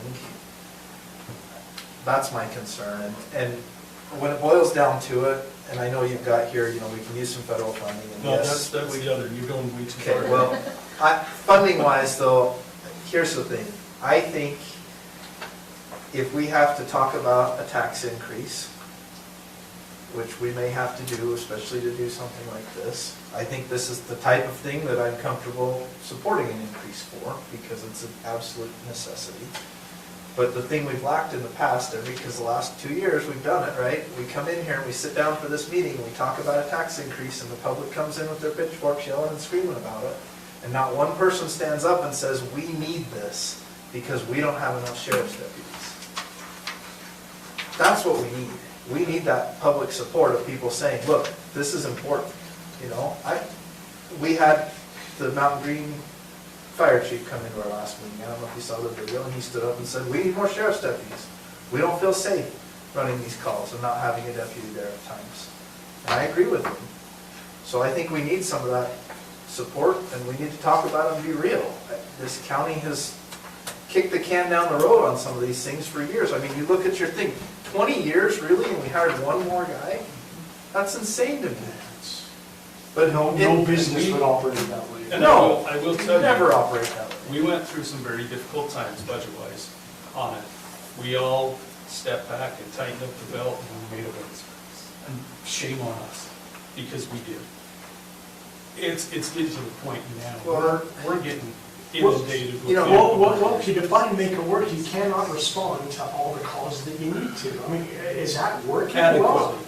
Yeah, I mean, We're at a I point- guess it's working, but if there's any kind of, you know, it's like Chief Brundell told us, you know, that one incident, if something just a little bit different would have happened, nobody would have been able to respond, and what do?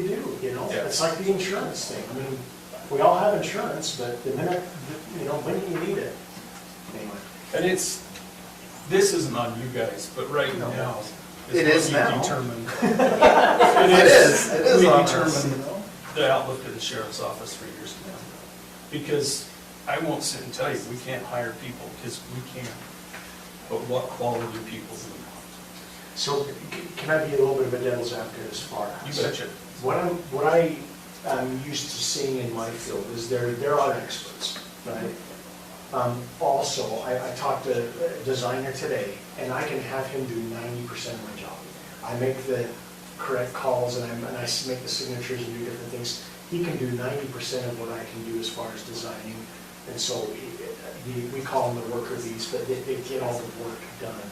And I don't know how it is with sheriffs, and I don't need to translate it all. But I guess a little bit of concern that I see here is similar to what we expressed just a little bit earlier. And what you mentioned is you've got the smaller amount of monies, or even though this deputy too, but he's getting paid $21.78, and he can leave for 25 or 26, you've only got to increase to 22. And so my concern at that level, I'm not, I'm just concerned. If the same process that we're thinking through of increasing is up here, it probably needs to exist down here, if not more so, to keep them on board and keep that training here and to keep it going up. I have no issues. These numbers are off of the pay plan. I just took those. I didn't make these up. I went step by step. I did that on those. That's the plan that the county paid for and is there. That's there. That is an option to look at those. Years back, we had a mayor in here when he was talking about dispatch increasing their fees, and we got on deputies and retention, and he says that their city, North Ogden, did a study on training, and he says it was averaging over $30,000 per officer just to get them on the road by themselves that they pay every time. We're down to possibly 3. I got one of my sergeants that's retiring in 6 months. He's already told us as soon as that day comes, he's out of here, which is fine. At that time, I know it looks Although like maybe if we can give him a pay raise, he might stay a little longer, right? I mean, I don't he's know. done in 6 months. He's retiring in 6 months. The reason, and I explained, it looks like we're a little top heavy. That wasn't by my doing. That was Sarah's. He was on military orders. When he left, he was a sergeant. He was gone for a year and a half. We filled that position. I did not need to bring him back as a sergeant. Sarah told us, no, you need to, and this is when she was still on the council. We're not going to deal with it, put him in right there, boom. That's why I have 3. Do I need 3? No.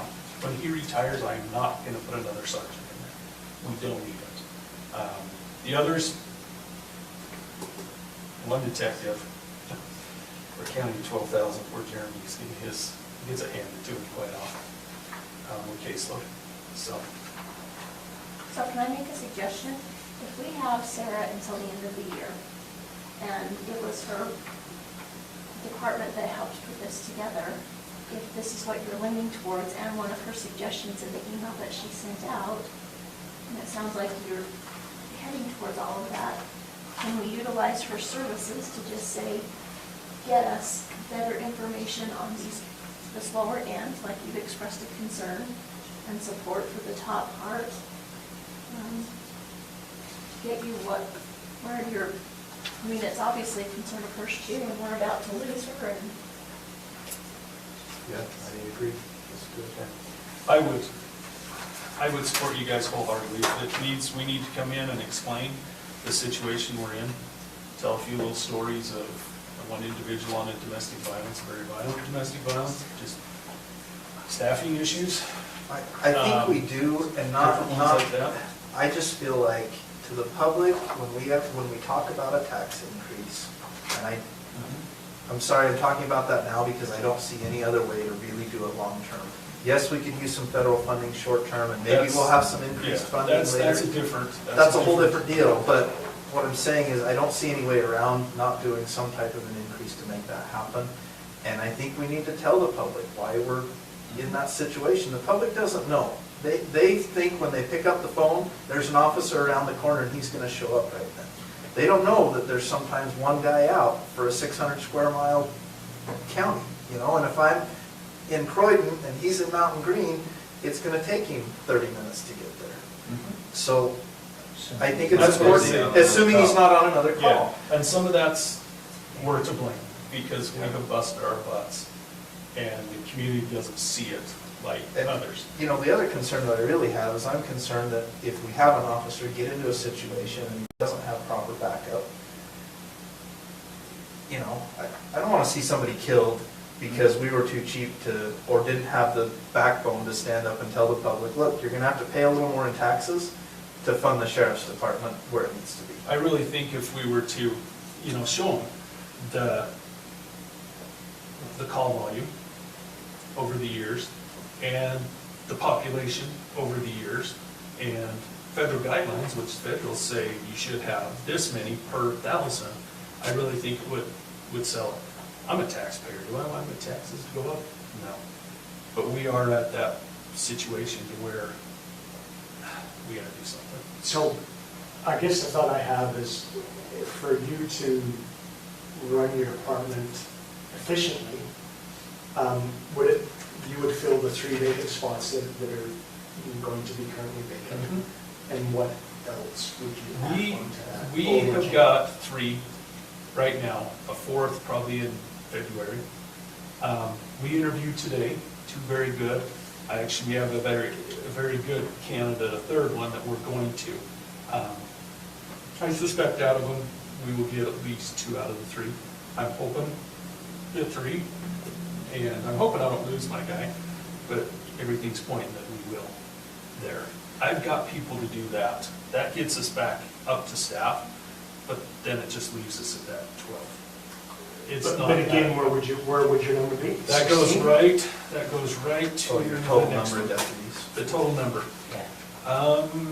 In that paper, what did I do with it? No, I Three didn't. additional Okay, deputies. yes, 3 additional deputies. So we're On talking there. 15 total rather than 12. Yes. One of those, and knowing the ARPA money, and I'll bring that up because that's, I think, a great option to use for the next 3 years to pay for these, I said 2. What happened is we had 12 deputies. I got my 12th because we had a new school open up in Mountain Green. I wanted to put that individual down there to assist Mountain Green schools, because there's 2 schools, and to take care of Mountain Green. The commission at the time come to me and wanted me to look at assisting with EMS, or emergency management. In fact, it was actually thrown out the fire and ambulance and that, and I'm like, I'm not going there. I said at the time, I says, okay, we'll take a look at it and we'll see. I feel that I could take it and put it with my detective position and they could do the both, because this was prior to 2020. 2020. And there wasn't as much involved with emergency management. Well, so we did that. We absorbed, Austin applied, he got it, we absorbed him into our detective/emergency management. You know what happened in 2020. We saw real quick that there's no way we're gonna be able to have this work, to adequately do both jobs. We can take away from emergency management, but that's not what we want. And we definitely can't do it with the detective. There was cases piling up. It was not good. So we come to the council and asked to put that as standalone. At that time, they said, yeah, we'll do it, but we're not gonna replace that other position. So what transpired out of that is we got Austin as emergency management, but I lost a patrol guy because we put Jeremy in as my detective. So I lost a patrol guy on it. So we have emergency management standalone, which Austin helps tremendously. We need shifts covered, he'll cover shifts, he'll do this, he'll do that. But I've noticed the more that we're pulling him onto our side, the more of his emergency management stuff is getting pushed aside. So that's where the 3rd one that I'm putting in there is to replace the one that we have, but when we moved Austin, we said no, we couldn't. I have a breakdown here for one, the deputy, as you can see, it's $90,602. That's with benefits, that's with wages, benefits, everything across. And I used Stacy's numbers on there and added them. That's for an entry level, mid, and then top end. I just put those just so you guys can see. To do 3 of them, it would cost $271,000 a year, and for 3 years, it'd be $800,000. That ARP money, or whatever you call it, It's not a wrap, A it's wrap-up. Stacy. a wrap-up, or AARP, whatever. Apply the Whatever. one accent, and it's a wrap-up. This would be a great way to use some of those funds. So the criteria, and we talked about this, so you're aware of this, but the criteria, it basically says that you can hire new officers using that funding if you can tie it to an increase in gun violence. So we just need to show statistics that we can tie it to an increase in gun violence from I've already- 2020 moving forward. So I'm gonna be a little bit of a devil's advocate on this one Okay. too. Kind of like that side. I would, my recommendation Yeah, I haven't is, heard that yet. we understand and realize this needs to happen. Everything I've heard from the ARPA funds, from other commissioners and legislators is, you never put it in a item that you have, that's gonna stop in the next year or 2 or 3, because you're basically kicking the can down the road of, we have to make this difference now and ongoing from here on out. My recommendation actually is that we look at this, and I don't mean to say it this way more seriously, we're all looking at it seriously, but we basically say this needs to happen now. The ARPA dollars, they're temporary, we can put them in other things, but this needs to happen right now with our general fund ongoing forever. I was just thinking, you had 3 years to be able to fund for it. Actually, To a plan for it. I could say we could use the ARPA funds and in 3 years we will have. But you won't be here, possibly. So what To does that- plan for it and to cut it. Well, one thing we I could mean, consider though is a hybrid of that. there's We a could say, chance. hey, let's There's pay always for a chance. a year, 2 officers for a year, and we increase our general fund for 1 officer, and then next year we increase it for 2. You know what I mean? We could step into it And over yeah, 3 years. I was just looking that this is a way Well, maybe we that it's might not go- gonna impact the county's general fund right off the bat, because we do have these funds. Yes, you would have to, after 3 years, you would have to plan for those additional. And we're gonna increase by whatever we're increasing, so it'll be a little bit more in 3 years from now, but. Yeah, I mean, if there's a possibility that the net number of residential properties that we're collecting from in 3 years would help make up the difference. So the hybrid approach, I agree with you generally, you gotta be careful about using long-term funds that establish a long-term value, but maybe you could use it for more or something. I think if we do that, I want to make sure that we write down somewhere what our overall plan is, so that if there is a different group in here down the road, we can refer back and say, hey, this is what we agreed to, and this is how we funded it, and this is the long-term plan. Because I think his fear is 3 years down the road, we go, oh, the funding's not here, sorry, Sheriff, you gotta say goodbye to some guys, Are you talking? Yeah, that may not be your problem, but It's not gonna be mine in 3 years. and it may not be mine either, but it's gonna be It's somebody's. gonna be our issue, because we're still county residents. Yeah, exactly. Well, frankly,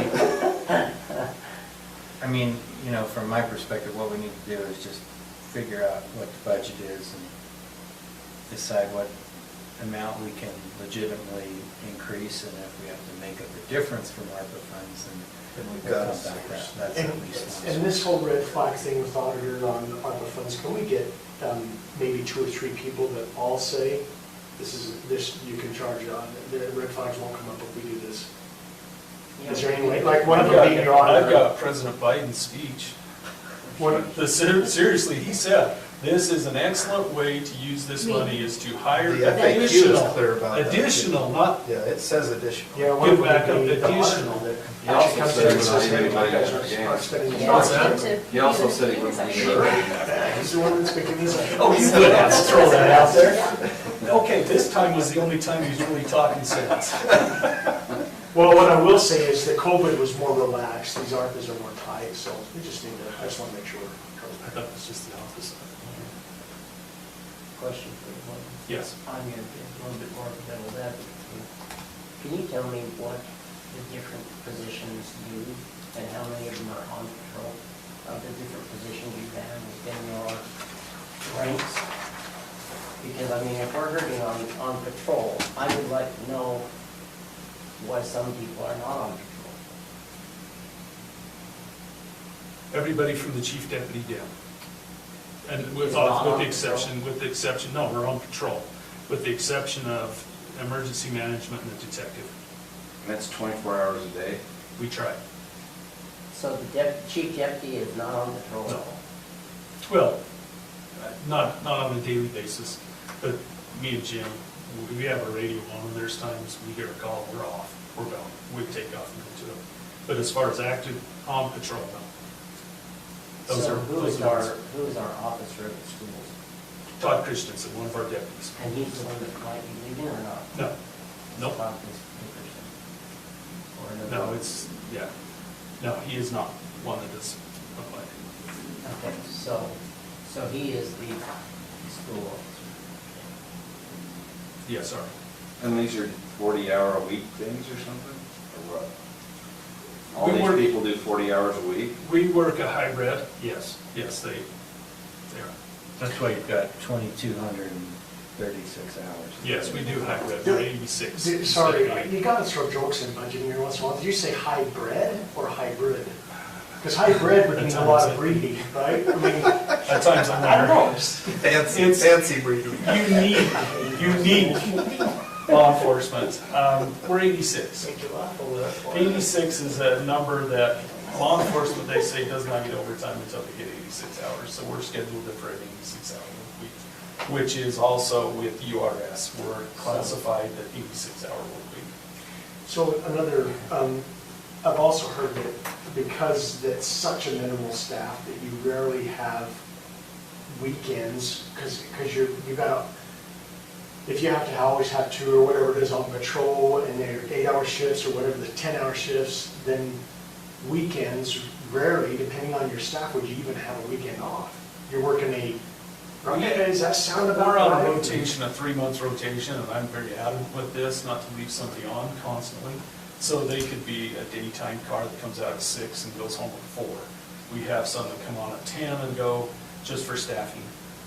During the summer, on the weekends, we try to definitely have 2 on days and at least 2 on nights for the summer. During the winter, we can staff a backload. We do not like to have anybody alone on Yeah, there. But we have, right now, we currently have nobody on certain hours of the day. No, we're covered, but they're alone.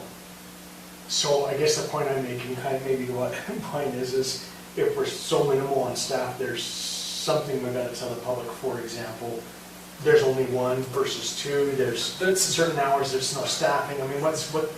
That's a double-edged sword I don't like to let out, because I'll tell you exactly what will happen. If I say, oh, I got a guy until 2 o'clock in the morning, he's on call after that. I'll give you an example. We had a deputy years ago that was signing off duty at 2 o'clock in the morning and saying, I will be on call. Everybody knows what that means. 2:30 in the morning, we were getting down with vehicle burglars, non-stop. We found out he was signing off on the radio instead of making a phone call. As soon as he did it, our vehicle burglary stopped. This community knows when the guys are out and when they aren't. I can guarantee you, well, how many vehicle burglaries we had at least go. So does it matter what you say if they know? But it's when You're just No, attracting more. But it doesn't take them long to figure out on it. So that's why I say, I don't, in a public meeting, I would say we're very short-staffed. And you can tell stories of, I've got one guy that responds here, and it could have gone bad, but to say, and I would say, in the past, we have. But currently, I can tell you right now, if it got out that we're on call for a few hours, and on-call is not anything unique, a lot of counties do it because of the staffing issues, but every time we do, we get hit hard. So then as far as the school officer, is that his full-time where he's at, is in the school, all the schools, or is he just at the high school, or what? Oh, no, happens there? he's at every school. He's at every school. When we lost the one down there, I pulled that out, the Mountain Okay. Green. He's currently teaching. He's teaching the DARE program on Monday, Tuesday, Wednesday, or no, Tuesday, Wednesday, Thursday. And so he's there, but he is all 3 schools, taking care of, well, all 5. But he does. That's his main priority, but when courts start back up, guess what? He gets pulled over to help with courts. If we have a patrol shift that somebody calls in sick, and we don't have staffing, he is our duty car. Do we have an agreement with the school that we have to have an officer there? Not have to, but I'll tell you this I right just now, don't at any given, come back on us. Oh, no, no. that's great. any given time, how many residents do we have in those schools? half our residents, you know, and I look at it that way. They do pay. They, I think, 20,000, So- 25,000 a year for that. Yes, it isn't Full compensation. full compensation. But- Part of the reason to have them there is prevention, we hope, Yes. right? I mean, Yeah. get them to build a relationship with the officer, and hopefully Yes. there's some prevention. And we see it, I spent 5 years in there, and I saw it firsthand, and everybody, Jim spent some time in there. You miss 2 days, stuff starts happening in that school. It does, and it's a great program, but we do pull on him quite a bit to assist him to help. So does the sheriff go over there and do any of that kind of stuff too? I'm over there all the time. I'm just wondering. Every dance, every game, Well, I'm I'm just there wondering quite a bit.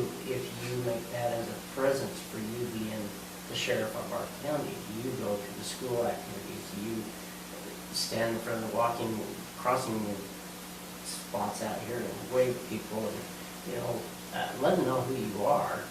Let them know that you're visible. I'm usually at all the events, and it's not the political side. I never, It's yeah, I just- never thought of that. that's I my go to community. events, but I never thought of being a commissioner at an event. Maybe Yeah, we'll no, start I've been trying to go to waving you. and have a commissioner hat on or something. We'll sit you on the intersections to help us direct traffic. No. You need Commissioner commissioners, Wade. especially since you missed Yeah. all the other What do you meetings. do with those old vests? Sash. What else is? You'll Bulletproof vest. Oh, you want a vest? Yes, I'm We gonna can go vest to all you. these community activities. Can I I'm ask, protected can anymore. I ask one last question? So, You betcha. based Yes, on my amazing one. calculations, and this is Morgan math, actually a little bit of Porterville math, Craig. Oh, now we're. we screwing have this here. 3 officers basically on duty all the time. Is that what you're saying? No. Jim can probably speak a little bit better, you know, because we have to run 24/7, 365. Well, I did 24 hours a day times 7, that's 168 hours. Okay, And so 13 officers times 40 hours is 520. If I divide 168 into 520 hours, that's 3, almost exactly. but they get days off too. Yeah, So because you you don't subtract work 7 those. days a week. You work. Yeah. The, Well, I did it It's by been- hours, I did it by 40 Oh, hours. yeah. It's been, 40 hours, yeah, okay. it's been very difficult to get schedules. The schedule we have now, I don't necessarily like it. Jim doesn't necessarily like it. It's a mix and match, but it covers, we get coverage in there. You don't If have we were- everybody starting and ending at the same time. Yeah, right? They're kind of we're staggering staggered. them. Because we add in courts, we've been very lucky. We haven't had courts. But if we have courts and we're starting them up, I minimum 3 guys I have to have. Because I have to do transport. We have to have 2 guys to do the transports to get them. I have to have a bailiff, we have to have somebody running the magnetometer and somebody going to get the prisoners. So there's 3 that we take there. I don't know how many times me and Jim, I'm up there standing next to the judge, he's looking at me like, "You get this for me." Okay. Ones like that. And so there's been times that we've been that way and we don't have a patrol car. He's sitting there listening to the radio, he gets a call, we have to, okay, we'll take the mag and I'll watch for these here and things like that.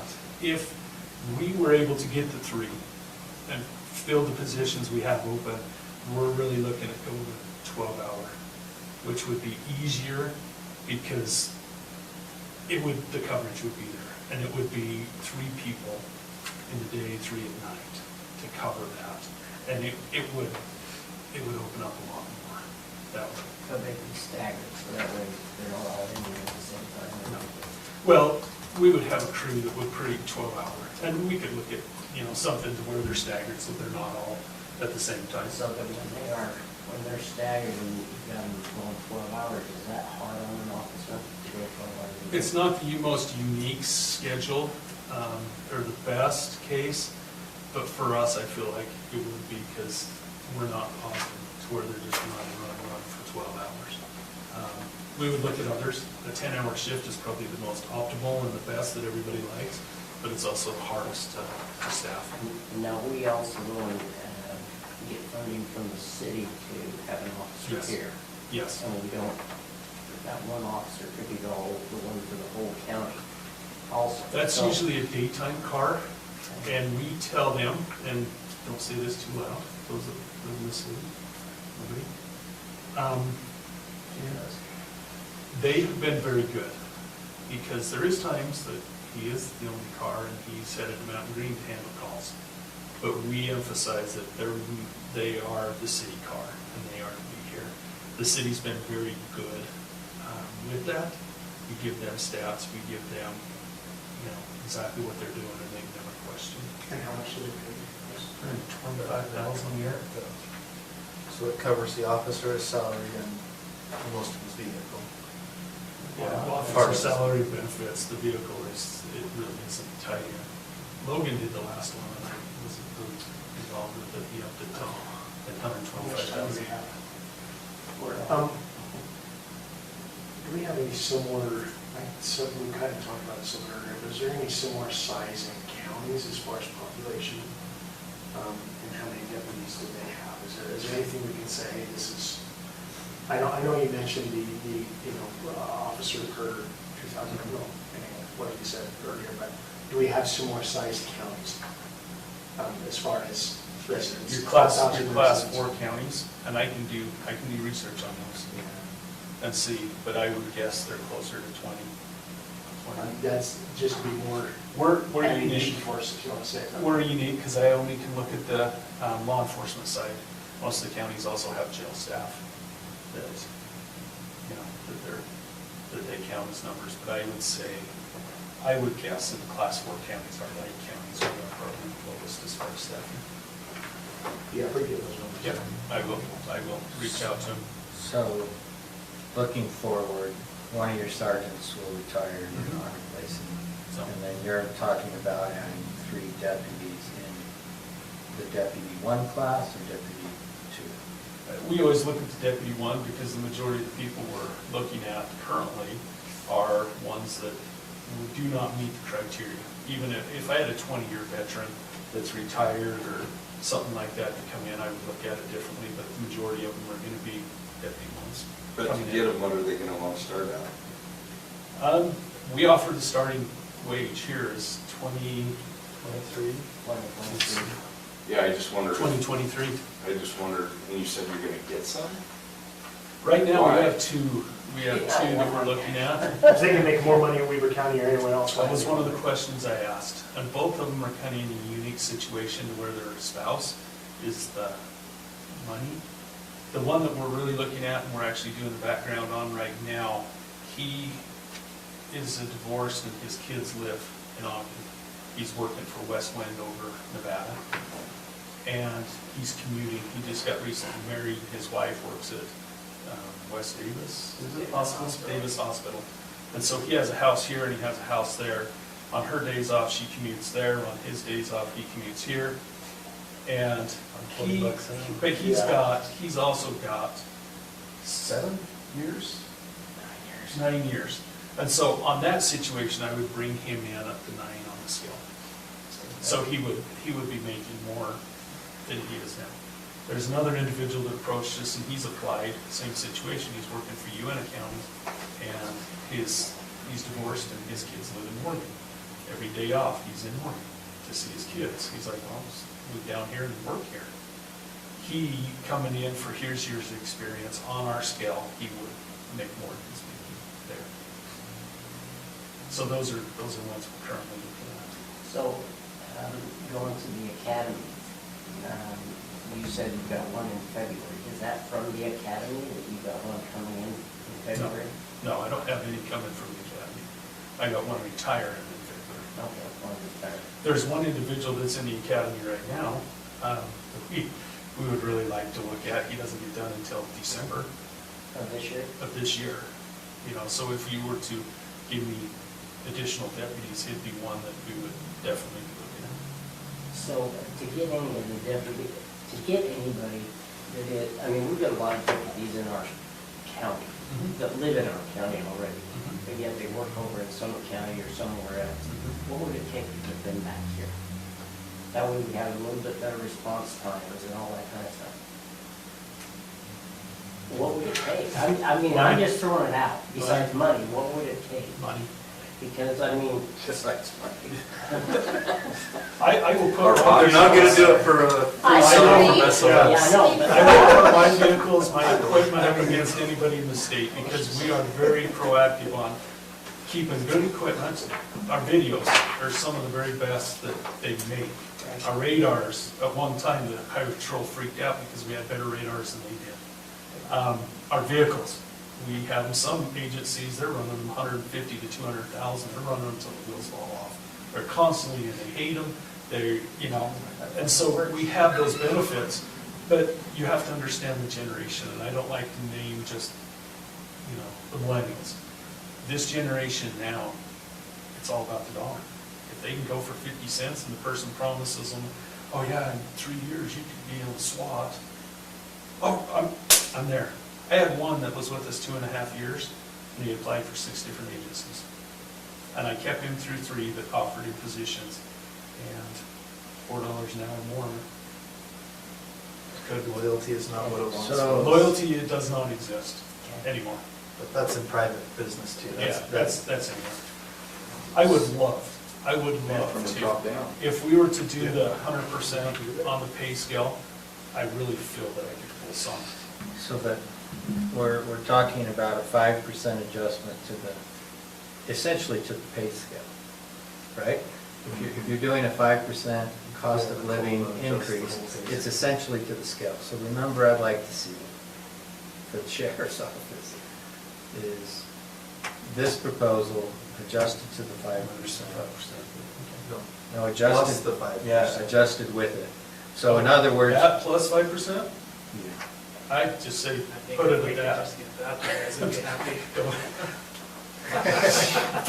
For me, I will say for me, if you No. guys were to put these at a 100%, I would say we're about the. No, that's right, but we have, I think we have to adjust the scale, so if you want to adjust it, then maybe they're not at the 100%, maybe they're one back.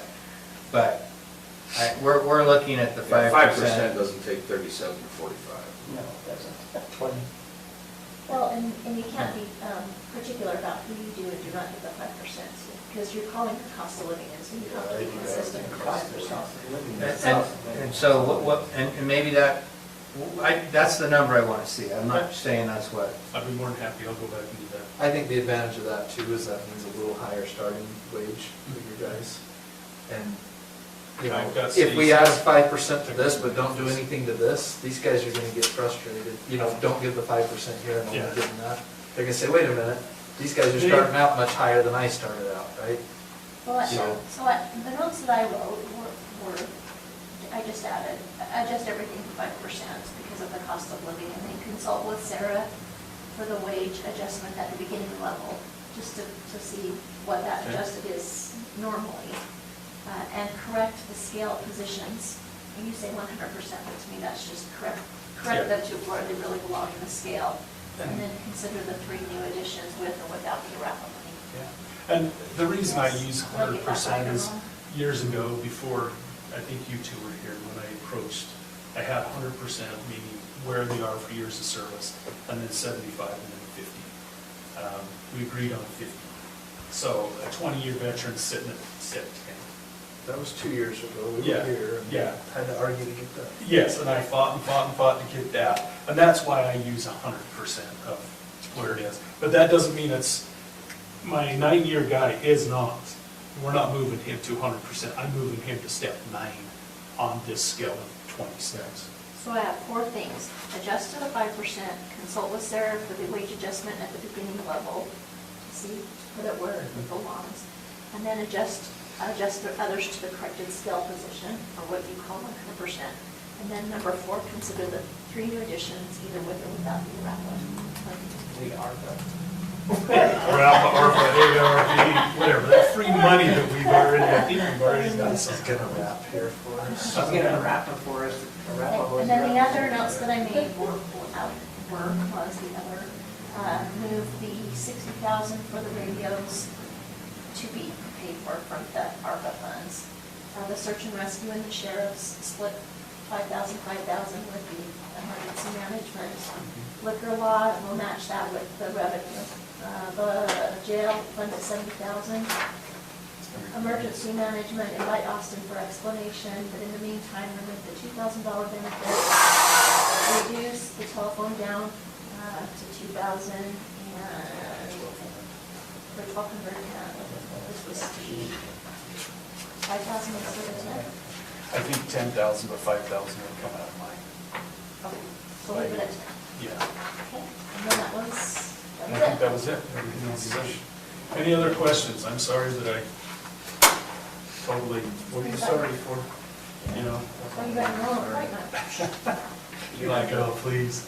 No, He's just glossed over like, oh. No, I'm firmly on the side, frankly, personally, of making the adjustments to get us up to speed and quit putting stuff off that we just can't keep putting it off. I'm not on the side of building a new county building, you know? What? That was my next one. Yeah, I was gonna say, right now, no. There may be a point, In the future? you know, 5 to 10 years from now where If everything if pans out things, the way- yeah, that's right, where there's enough money to say, you know, that's a legitimate, this building is getting somewhat dated, but for right now, I'm like, no, this is just fine.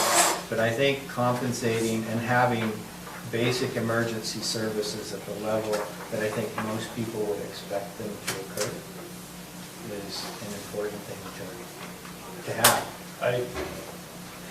It's crazy what's going on right now. It's just ludicrous if you ask me. The wages that they're throwing. We have South Salt Lake right now topping out 45 an hour. You got West Valley says, they can't outdo us, we're moving ours up. And we got Sandy saying, oh, they can't beat us because we're not gonna lose our guys. Well, it's crazy what's going on, but it's not gonna stop. It's not. So, And, you know, everybody says, oh, it'll affect you sooner or later. No, it's hitting us, and it's hitting us. And I don't have, the High Trollo East Town, we're down 100, but they also have 600 troopers.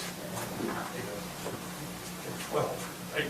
You know, Yeah. I lose 3. We got Errors. nine. Errors. Yeah. They lose 3, they're down 30%. They lose 100, they're down 10%. And I already told Jim, this is, you know, if we're not able to get this and get the guys that I'm hoping we can really quick, we'll start covering probably Troy. In fact, I told him when we get our new guys and we're training them, I'll be training them, they'll be out there. It's fun.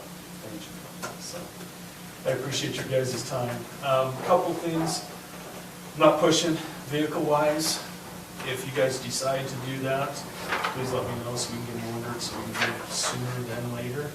I know Ram right now, they're gonna open up their window, and usually within 3 or 4 days, they're oversold what they can produce in the next year. So they says if you want, get them as quick as you can, order them as quick as you can to be able to get them. And the radios, you know, if you decide to use that money to purchase those, we need to get those, because I know that the state's gonna start making that transition in January.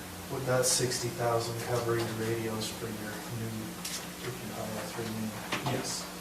Well, not 3 new, but we would absorb that somewhere if we needed to. Well, if we're gonna do it from ARPA funding, let's adjust the number, Yeah. so we know exactly what it We is. will So do that. So let's get a 3 new new number would on be that. about 21,000. Okay, so we're talking about like 81,000 instead of 60,000 for those. And can the radios be purchased in 2021, or do you have to wait till 2022? We can, ARPA funding is available now, we just have 3 years to spend it. So So if, I think we need to bring it back to to officially do it, but, I'd be more than happy to put but I that think on we ought to the order them agenda. sooner than later, if that's what we Yeah. agree to do. So you can make Yes. that adjustment after 2021 and just remove it from this budget Exactly. and get that taken care of now. And then on the vehicles, I think what would be wise is for you to take a look at, with Commissioner Wilson, look at that fleet number that we have for 2021. And let's figure out of that 190, how much we're gonna use within a reasonable amount. You know, if it's another 10 grand a month for fuel, that's another 40,000. If we've got more payments to come out of there, let's budget some for maintenance, whatever. And if there's enough left there to buy a couple of vehicles, I think we ought to go out and buy them now in anticipation of having them for next year. It just means we don't have to budget another 2 or 3 vehicles for next year. Okay, I will work with with Matt on that. And we'll look at it and I'll sit down and So- project whatever we got. So as far as the costs and stuff, I mean, I'm seeing a lot more costs for sheriff's vehicles on our weekly edit sheets, or on whatever we call it. I'm seeing those. Is that because our vehicles are older, or is it because we've actually had a brake problem? As far as what you're saying costs, what? Well, they're young Chevrolet, or young Ford, or whatever. they Young are. Dodge. Young Dodge, and they're, I have to bring it up. He's got one vehicle that they've had to spend quite a bit of money. Yes. So I'm There's wondering been why two we're keeping- just recently. He said he'd like to get rid of it if he could, but I Yes. don't There was suggest that he one, can't. there was one that was the brakes, and we did that, and that was 300? Yeah. 300 for brakes, which is just a normal, it wasn't anything wrong. We had the one, I have not seen that bill yet. One was 1,000, and last week there was. If it was the 1,000, Yeah, Was it sheriff's? yeah, sure. Or was it just the lease payment? no. No, Because they're, at least it should cost. they're once a year. We had a computer go out on one of them. Yeah, we had a computer go out on one of them. That would be, if it was last week, I was gone, so it Maybe may. I did 2 weeks ago, I don't know, but I just noticed that it seems like we're having a lot of repair costs, that if we're leasing a vehicle, why are we having them unless we have a win? Those are the ones that recently, we've had some batteries, and that was the computer issue. The one is, I call it a lemon, but they don't consider it a lemon because it hasn't hit that threshold yet. That's one that I want to get rid of immediately if I could. That one I do. And is it an older vehicle, or is it? 3 years old, Okay, so we gotta get rid of it. Yeah. yeah, and it's out of the warranty. I mean, at my house, I have all. Well, he would plan to turn that in Yes. in As soon as January possible. anyway. and- As soon as we got the others, it'd be turned in. If I could, yeah. So we want to get rid of it, we just need to get the replacement here. Yeah. Yeah, Okay. yeah, we've had some, the others don't seem to be nickel and diming us. There's a few little things here and there, but not like those other two that cost us. So our lease payment, generally, we're talking around, what is it, like 12 or 13,000 a year per vehicle, isn't it? Because we're basically buying it in 3 years, and it's around Yes. 40,000, so you're Yeah. about 13,000 a year. Eight in this year. But if we can buy 2 outright, because we have enough in the funding, potentially, There's 2,000. there's 25,000 we don't have to put in. Two that you're not gonna have a lease on Lease. until they switch, but the way it's been going, we've done quite well.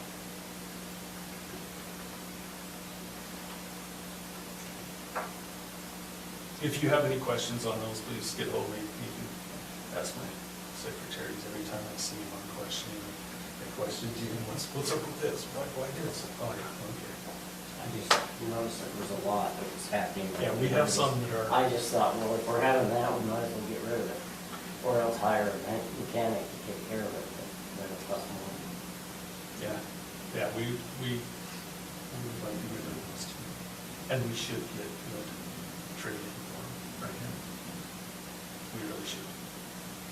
So, anything else, any other questions? Those that are on patrol, do they need pickups or trucks, or can they do it with another SUV? We've got the Durangos right now, which are police package, and I've always fought for police package just for the mere fact they're built different. Bigger brakes, bigger rotors, different tires, alternators. They're just more of a heavy duty unit, and we've seen that. When we were running just stock, we were blowing through brakes like you wouldn't believe, but tires. So we stick with that. Ford has just released, and we're waiting for the numbers right now to see if it will work. A police package truck, which is pursuit rated. Before, they said they had their special service district, or special service vehicle. It wasn't. But this is actually built police vehicle F-150 truck that they've just come out with. I'm looking at those that way. The SUVs have been good. We haven't, those two are probably the only two that we've really had issues with. We had the Explorers, the Ford Explorers, not the utilities, but they're the Explorers before. We had problems with the very first year we got those. The same thing we're having with the Durangos, but they tended to be better. They asked, you know, can we start hitting trucks? So I've started to, in other areas, my detective and Austin and ones like that, hitting trucks that if you guys choose to at the time, you could hand them off to somebody else, to the road crew or something. Right now, I would say, I don't know if I'd hand them off, because a truck right now, you're getting, you can buy it and keep it a year, and they will give you more than what you paid for it right now. 2 years ago, it was about $1,000 cheaper to buy a half-ton pickup than it was an Explorer or an SUV. So the trucks were cheaper then. I have no idea what they've done now, and, you know, police rated is a different thing, because I don't think they were police rated, the pickups. Yeah, the reason we went with the Durangos and stopped going with the Ford was the Ford all of a sudden 1 year jacked up their price $5,000–6,000 per vehicle more. I was able to buy these Durangos that actually have a V8 in them for the price I was paying for the utilities, because they just priced us out of it. And you're seeing a lot of agencies doing the same thing. You know, this is $6,000–7,000 per vehicle. I'm doing 4. There's one vehicle, you know, that we're saving on. And the government rate, it's absolutely ridiculous with it. What's fuel, I know what fuel's doing, but how has that impacted, I mean, budget-wise on fuel? It's gone up. Our fuel bill has gone up. Twice as much. Not twice, quite, But we haven't cut the fuel bill either, right? I mean, we've kind of maintained we've even left it. through when it went down. And like I said, I'll turn back money. I would say, please don't take it, because next year, we don't know what's gonna happen on that. We turn it back, and I just don't go out and spend and buy all this stuff. Oh, I got 50,000, let's go buy this. No, I'm not that way. I'll turn it back, and I'll tell you guys, look, you know, when we lost Trent in May, this is sat there, so there's that one. Hector left, there's that one. Ben left, you know, there's that one. They're sitting, I'm not paying for those right now, so we are gonna save some money there. But yeah, and you know, past councils have asked why we go to Maverick. I don't see a Maverick. And I says, because it's usually 20 cents a gallon cheaper. And I tell my deputies, I said, put them in their little cards, it's 2 more cents. 2 more cents off. And people say, well, it's only 2 cents, but when you're filling up all the time, that adds up. You know, they had the gas the same price up here. I said, no, use it up here. I try to keep that down. You do get a little more of the road tax if you buy it here. Just so. That's a little bit part, I don't care about that. I'm just, that's my plug, so buy your gas See, here, it's it's always more about the road expensive. department. Oh, road department, whoa. No. It's not for the road department, it's for the roads you drive on to get to your emergencies. And I will add to you Or guys, give people tickets on because the road's nice and they can fast. our calls of service are going to increase, and we'll see it next year in the Lost Creek area. Oh, yeah. And Mike can attest to this, we are already seeing. I went up there fishing this weekend, and I could not believe the traffic on that road. We will, now that it's a state park, and we will be getting called up there a lot more than we ever have. I mean, there would be times this summer, maybe 1, 2 calls this summer was all, but I guarantee it will be a dozen weekends, you know, so. Are you getting less traffic in front of your house? Oh, Did yeah. we ever send you the That's been great report? on that road. I'll get Derek on that, the report, you'll be surprised. There was a few over 100. I don't know if they were the deputies or actually real. No. But, yeah, it shows a good report. The message board we purchased, I'll tell you that thing is Impressive. used. Yeah, that's great. Any event we I'd have like to going, put that in, Was money well in spent? on weekends, just so you guys, they'll put it before the 45 starts. you're trying to trap them now. Yes. But no, we use that I'd quite like to have a often. photocop up there. We've had You got people going 100 on that road? Yeah. motorcycles. I've never been 100 on that road. Yes. I do, I have a 12 That's inch because you don't want to hit a deer GT. or a cow. My driveway's the perfect spot for, Yeah, it would be. because they come around that corner and that straightaway, they just love to. 50 miles an hour right through there. Yeah. So, Now, on but the it is. stretch from it is East good Canyon over to Hannaford, Yeah. that's a different story. There's not houses on this stretch. I don't, That's one I would definitely, there's deer everywhere and cows. there are cows in that, especially when you drop down that little bit. But then it becomes a video game. That's right. Cows are relatively bright when it comes to a motorcycle. Deer are just like, I'm watching, I'll jump in front of you. But those message boards have been great. We've had church functions where people say, hey, we're having this, they're coming across the road, can you set it Oh, up? we You got 3 bet. of them or 2? We have 2. Every Friday night at the football game, we pull it out there and tell them, do not stop at the stop sign, continue through. And it's amazing the flow that's. Versus having, what, 2 officers there almost. Yeah, Yeah. that works real well. It works well.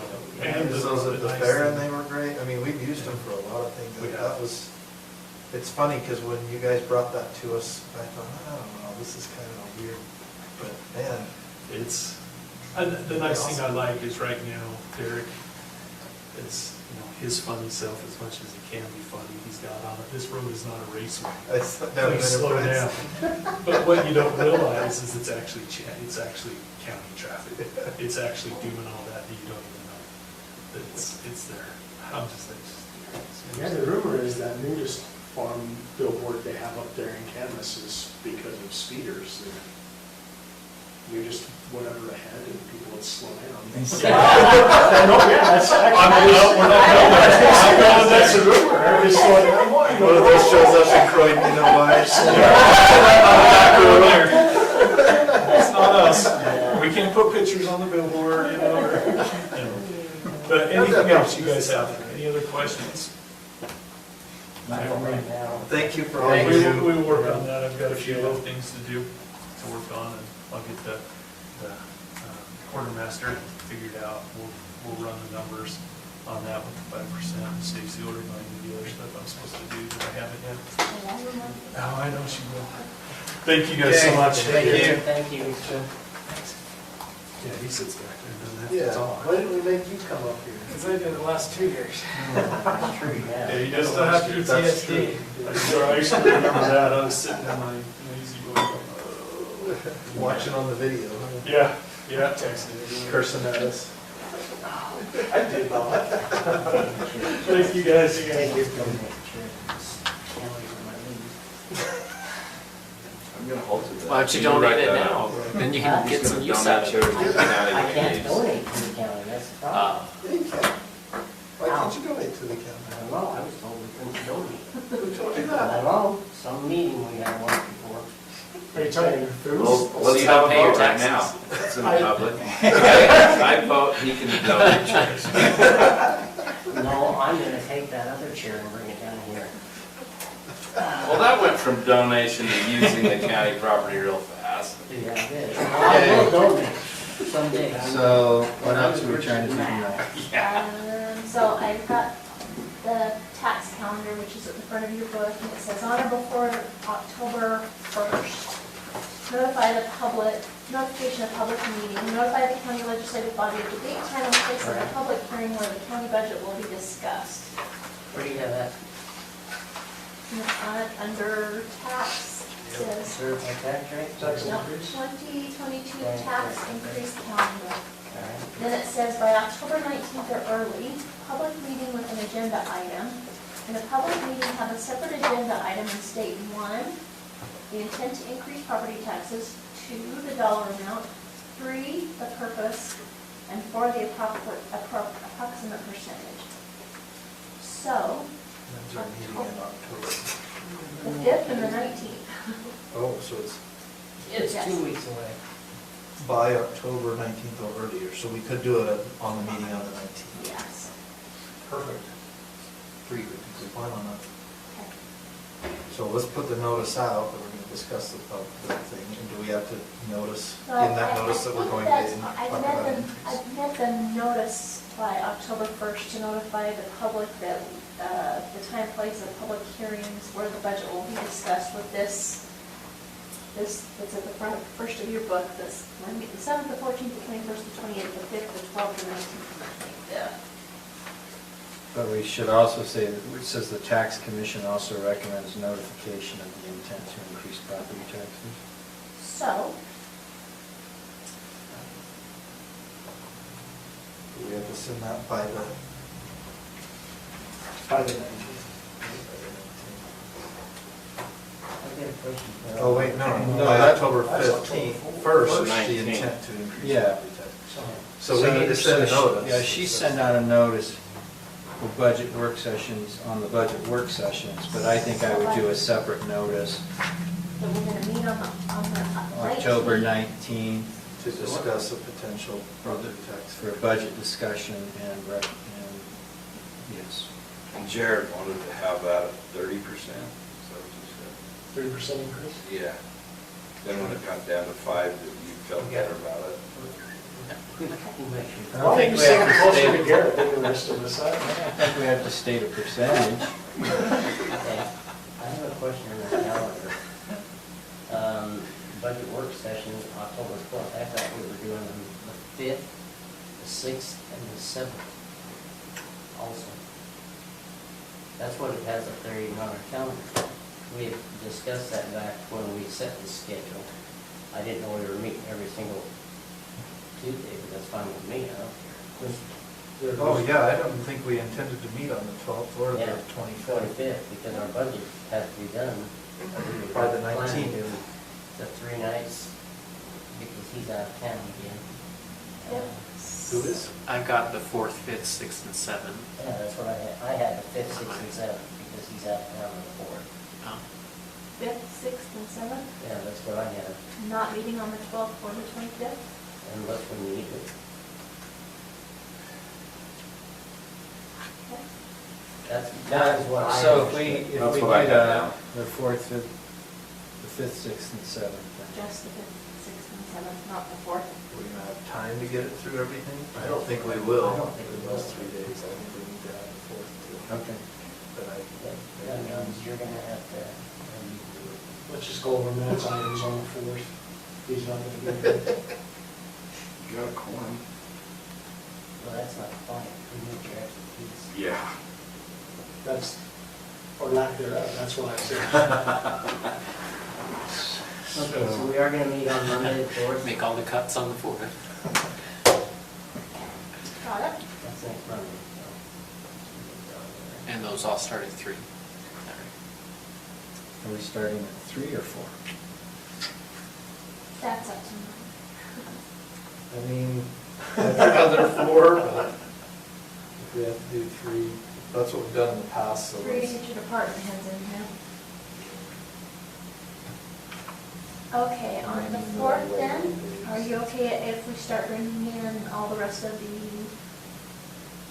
elected officials? The 5th, You want the 4th or the 5th? on the 4th, I'll bring in the rest of the elected officials, and then on the 5th, what do you want to do on the 5th? Do we- Here is your, We have a meeting on the 5th, right? Yep. Normal Yeah, meeting. no, I know. this is what you have so far for your meeting agenda. You have Garrett Smith. What now? You have Lance, the fire authority, if they follow all the way through. Lance is as a public hearing. What's the public hearing? It is future land use map, Silverleaf Drive and Cottonwood Hills.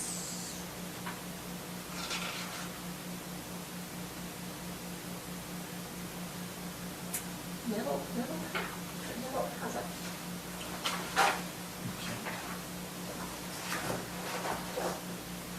These are a bunch of policies that have been sitting stagnant, not getting any attention, and if we're gonna lose Sarah, I wonder if maybe, Are you concerned completely? Are we deciding?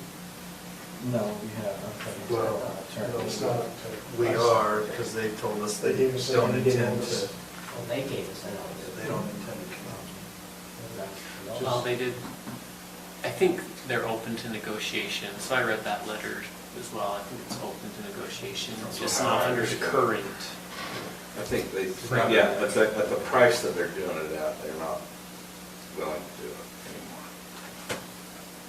But they did, from what I read, the email or letter or something. So this is the land up above the cottonwood, this is So the. what were they proposing to us?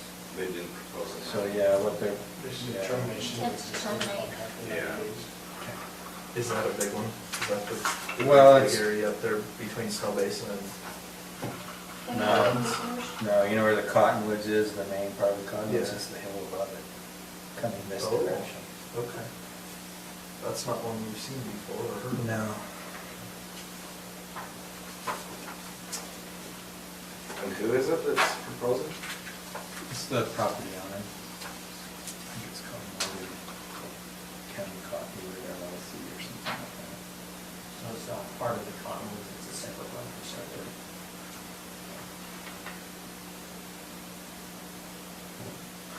Yeah, she says a suitable solution for 2022, but I thought when Sarah was talking to us, it was we can help her be she wanted to say She wanted to HR train somebody. 20 hours a week and helping us do our stuff 20 hours a week and have that be a full-time position as a recommendation, but I think they just want to be there for question and answer, but not to do what they've been doing for us. We'll just make sure when we put it out that it has an educational requirement. Don't adjust it. K-5 through 12. It's hard to get people to work right now. It is. Well, yeah, I didn't get a response to that today, but I think we're gonna have to have a good rate, a rate that people are gonna wanna go, man, I got any experience in human resources, I wanna go after that, you know. I don't know if we're gonna get anybody to apply if we don't. That's the challenge, isn't it? And what did we pay them last year? 1,500 a month.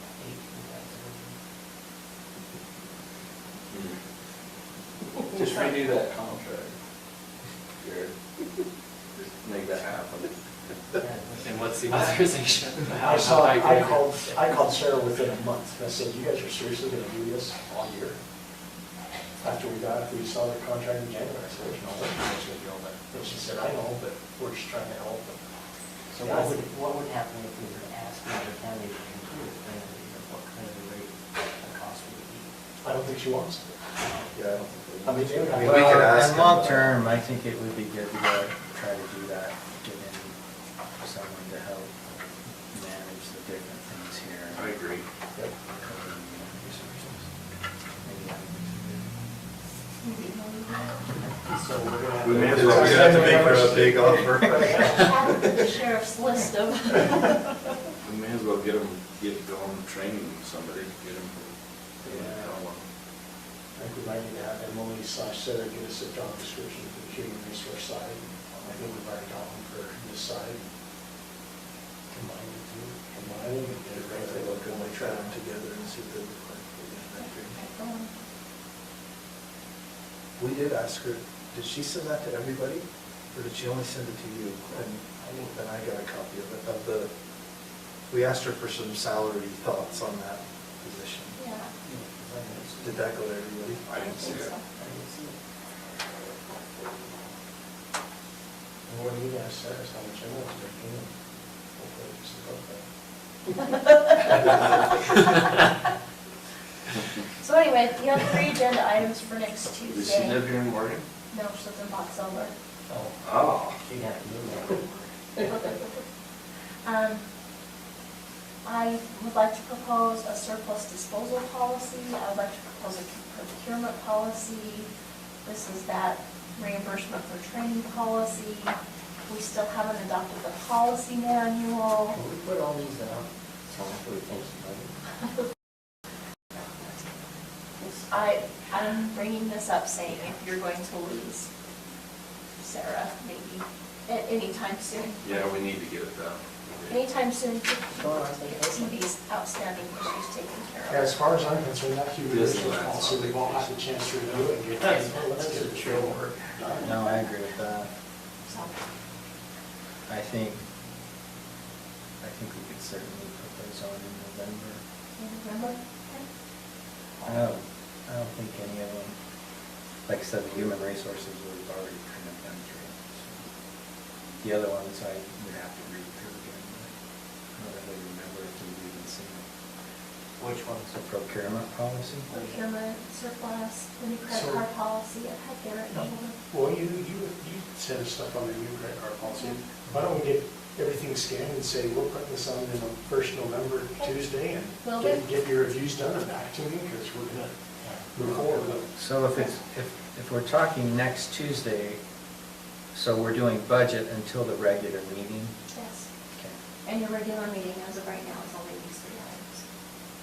So we could go back into budget session after if we want to, Yes. if there's discussion to be had. Or we could put one or two of those policies on and just get it done. Yeah, that's true. Okay. Let's put one or two of the easy ones on there. Yeah, there's a couple of easy ones there. Like the credit card one, that should be easy. Okay. We've already seen that one, haven't we? We've seen it, at least an iteration of it, I Mhm. know it's a couple.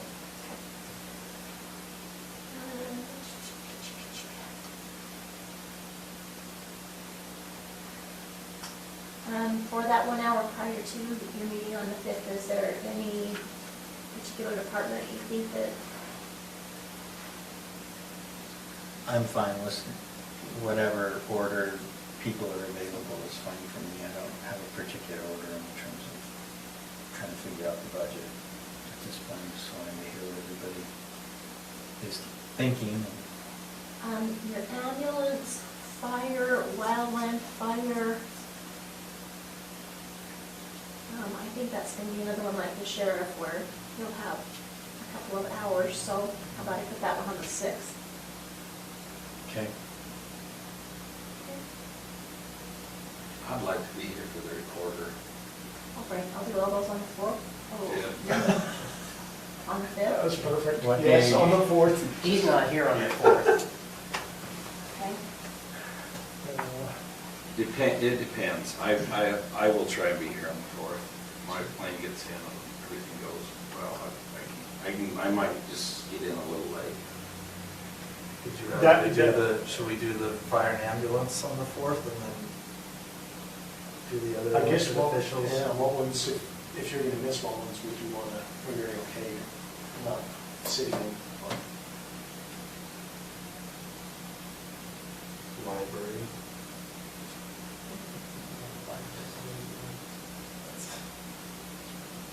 Just put fire on that and I'll try and be here. I might just be a titch late, but.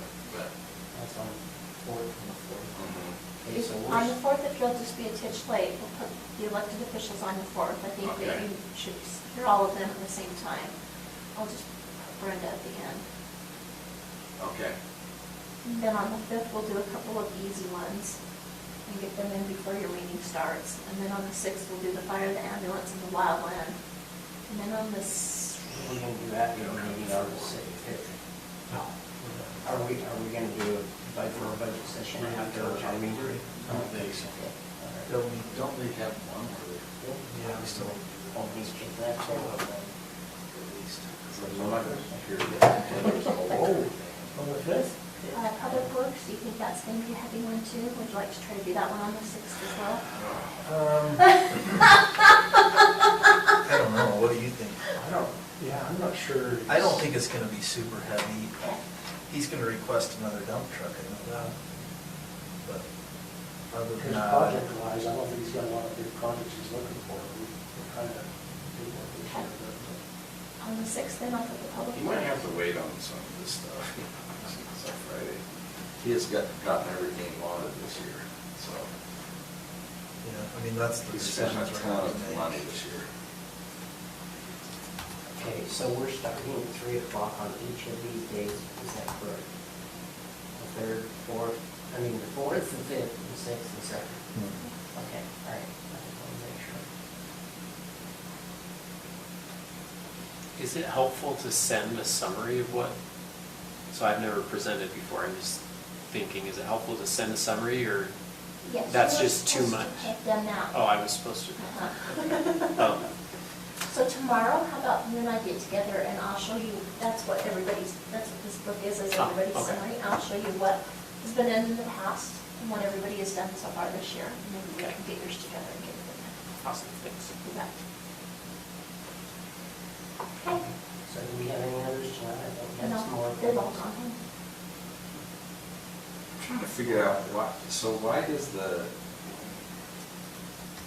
deputy chief make more than the sheriff? Because the sheriff's wage is part of the elected officials' wages, and Based on, well, they've been done based on other counties of like size, is what we.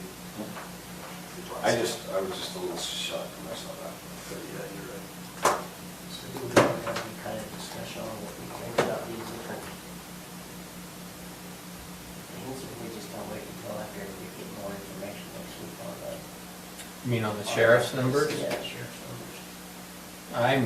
I want to see how it all translates into a bottom line number in terms of the compensation.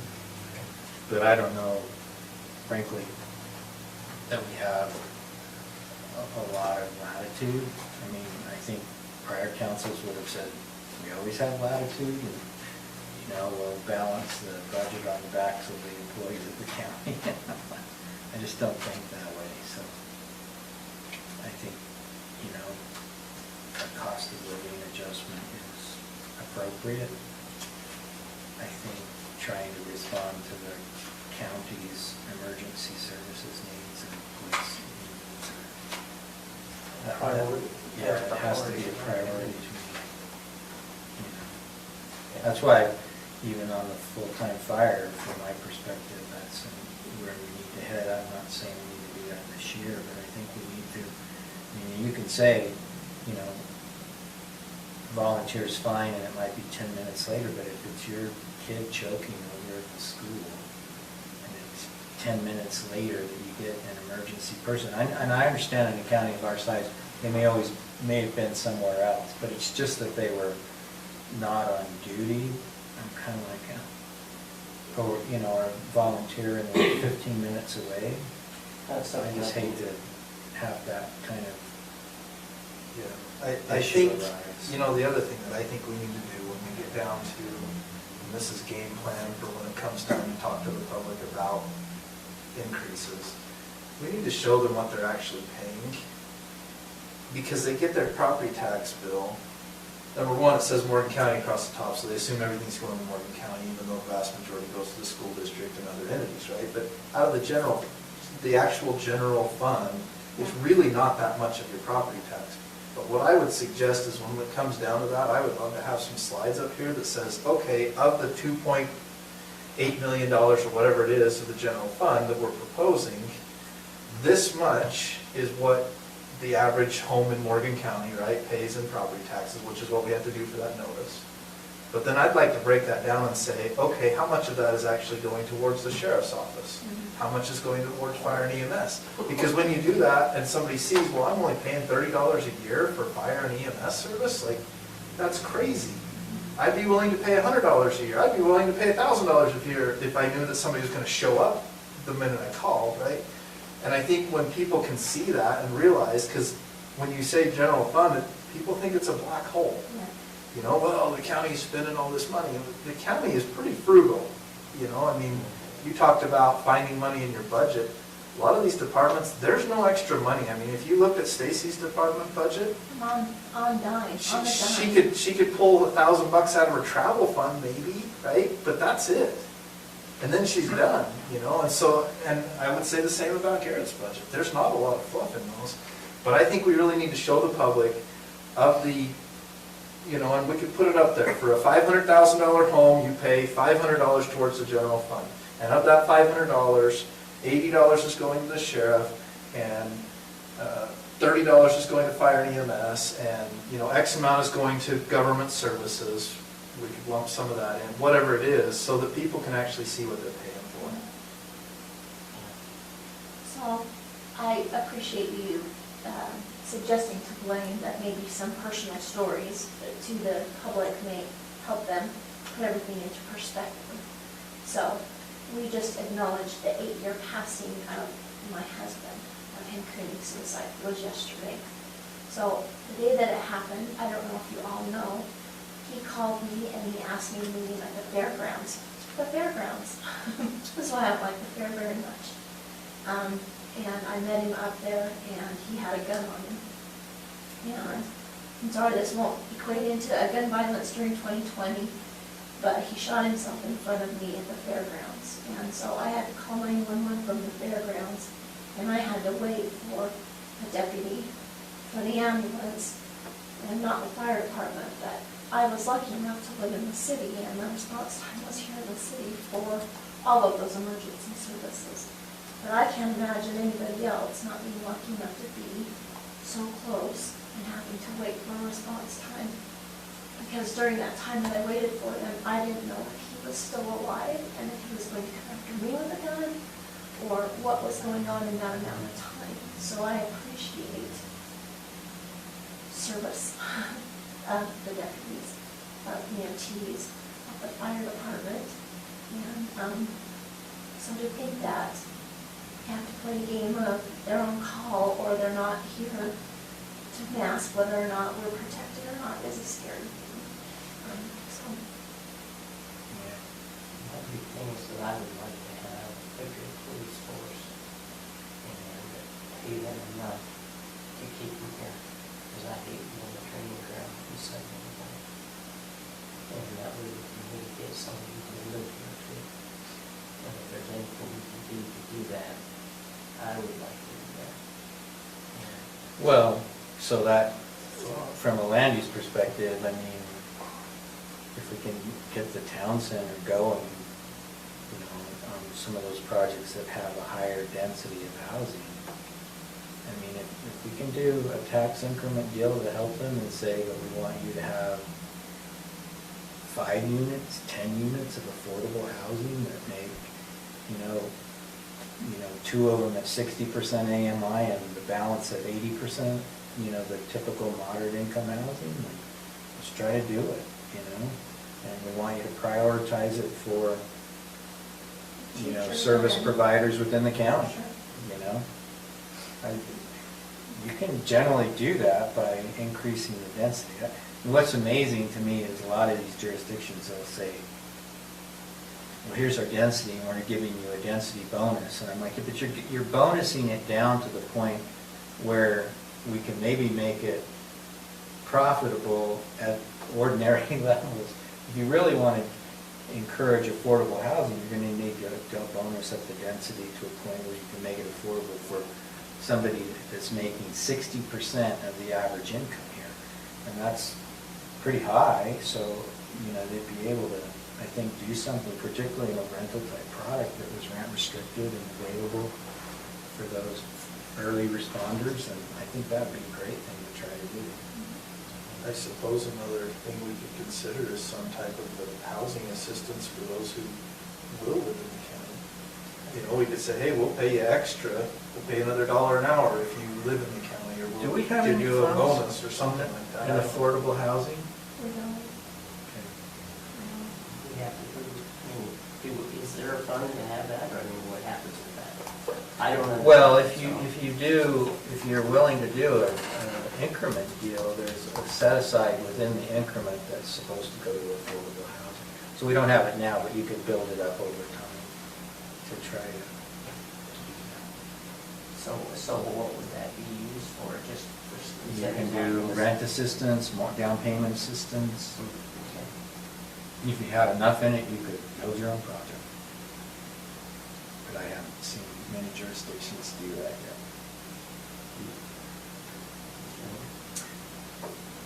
Most of them just say we need it, and bad developers, you keep raising the prices to meet the market, so.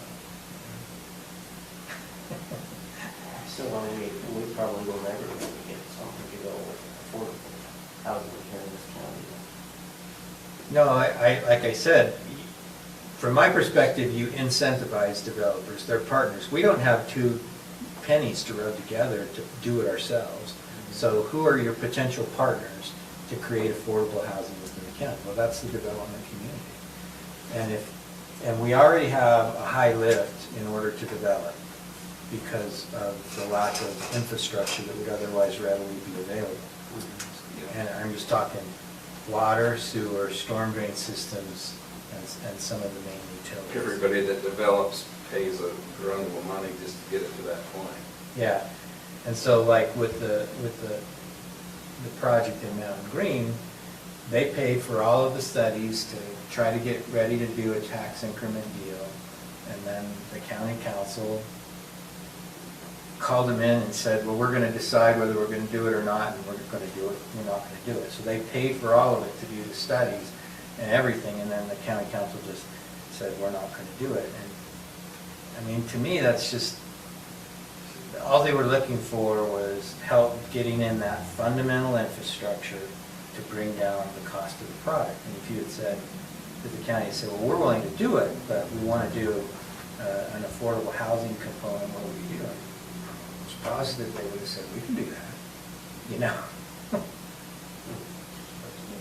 You have to know who your partners are and how you incentivize them into the transaction. And most of the time, it's, we have all the development rights as the county, and we're going to pass them out to you. And if you don't do what we want, you know, and that's just not American jurisprudence. American jurisprudence is the property rights are with the property, and the jurisdictions have the right to regulate the use for public health and safety. And it's like, if you keep that perspective in your mind, I think you can approach things differently than if you have the other conception that's like, you know, the development rights belong to the county. It's like, no, we've got a police power with the authority to regulate use, and we should. It makes for better communities, but remember that all of the property owners have fundamental property rights that we have to try to recognize within that time frame or parameter. I made a really good statement during one of our last meetings on things that we had run a little further ahead than we should be, and you said we are. We're a lot better off than we have been in previous years, because it's all in the attitude. We were battling some attitudes, and I think that that's an issue that those people faced. It's all in your commission, it's all in your council, and Yeah. a different body they were speaking for, maybe a little bit of example. Yeah. I'm just wondering if we should be maybe designating some monies towards an affordable housing, so we can do some incentives for developers to do that. But how do we, I mean. First of Well, all, he was just saying that you could increase the density size so they can Right. make it more profitable and allow exchange for them them. exchanging it to be a lower price But on I certain don't know if we units. need to put some money toward that. Well, I don't think we have the excess resources for that right now. That's why I say we need to partner with the development community. Now, if Wasatch Peaks comes in and performs, and I think several of us have been up there in the last couple of weeks, they're It's certainly, pointing to yes. yeah, they're certainly building out that project, you know? You know, as those revenues start to come in, we may have some cash that we could put towards, you know, putting together an affordable housing type of a project, or providing some kind of assistance to help new home buyers, or, you know, people in our community that we want to live here because they work here for the county, and they don't come anywhere close to what the median income is. Well, and I tell you what's gonna really keep that also is when you start building homes. I mean, look at that, there's gonna be enough construction that you have construction workers, and they don't make an immense amount of money, but they gotta have places to live. Well, and even those that live up there, they're going to have their own service workers that are going to, Yeah. are going to need a new place to live. And they're gonna get tired of the hamburger they sell up there, and they're gonna come down here and buy stuff. But should we allow them to do affordable housing up there for their own workers? Absolutely. Because you don't want them to make that traffic trip up and down the canyon and over our roads every day, you know? You want them, frankly, you want them to get dropped off by somebody and have their own carpool maybe, or like you were talking about for the county. Because it's like, you don't want them driving up and down every day. You want them to stay up there, utilize their bike to get around the project, and then, yeah, every other day or every couple of days, they might come down and buy some stuff at Spend some money down here. the grocery store. It's impressive. It's an impressive project. It's- And Everybody's been out there with me lately, huh? I've only been up there once. But I was impressed that he would say, we want to get, before the end of the year, we want to get, I can't remember what point. He wants to get their final plats recorded. So they can pay their back taxes. And they wanted to do that because we talked and then thought they'll definitely want to postpone because then it puts it off for another year. But I thought that was great that he wants to get it done and start showing some Yeah. faith in the community. And that, their greenbelt taxes won't be a large amount, I mean, relatively Sure. speaking. But that next year. At this point. You know, that just brings us forward a whole nother year. And, you know, it could be great, you know, for the county in terms of revenue generation if they continue to move forward. Some of the values I've heard thrown around for some of the homes that people want to build, it's like, holy smokes. What did he say, minimum of $5 million for the lot, just for the lot? You know, people are going to put $10 to $20 million homes on it. And with today's construction values, that's not a very big house. It's a teeny. Without plywood. It's only a 2,000 square foot house. So, I mean, I think we have opportunities in the future. I think, I'm just trying to think of a way that we can get our police force to be living within our county. That's what I would like to have. But the city should also have opportunity to do things like that, right? I mean, it's not all just us. Yeah. That's true. I mean, a good start is being able to pay a livable wage. I mean, I look at their bottom wage and I'm not sure that, I mean, you could walk into Wendy's and make almost that, and they'll pay you the very same day. Yeah, we call it the Starbucks effect. We talked to So- a young girl that talks about how she can go to Starbucks, make $18 an hour, they'll pay her college, they'll pay, you know, whatever, she gets all of these extra perks, and it's Starbucks. Working at Starbucks. Yeah. I mean, that What kind of brain power do you need to do that? You don't need any training, you No don't need any, training, nothing. there's no stress associated. Actually, you've got to have a good combination of stuff in that coffee room. Just saying. Well, Training, training. good point, good point. No, but, Hey, It's a different world. Retirement, just to go back and get some of that back. okay, Crazy. thank we you. live to play another day. Okay, so Monday, 3 o'clock. It's only 7. Weekend spiritually over the weekend. It's dark out there already. That's scary.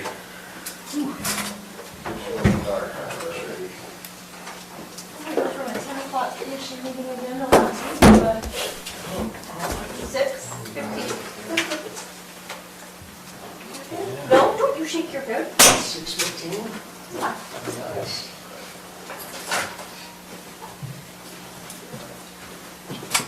But technically it shouldn't increase because it's past the dated cycle, right? Past the time cycle. We've got that public hearing that can't start till the 6th. Can you get on to your Teams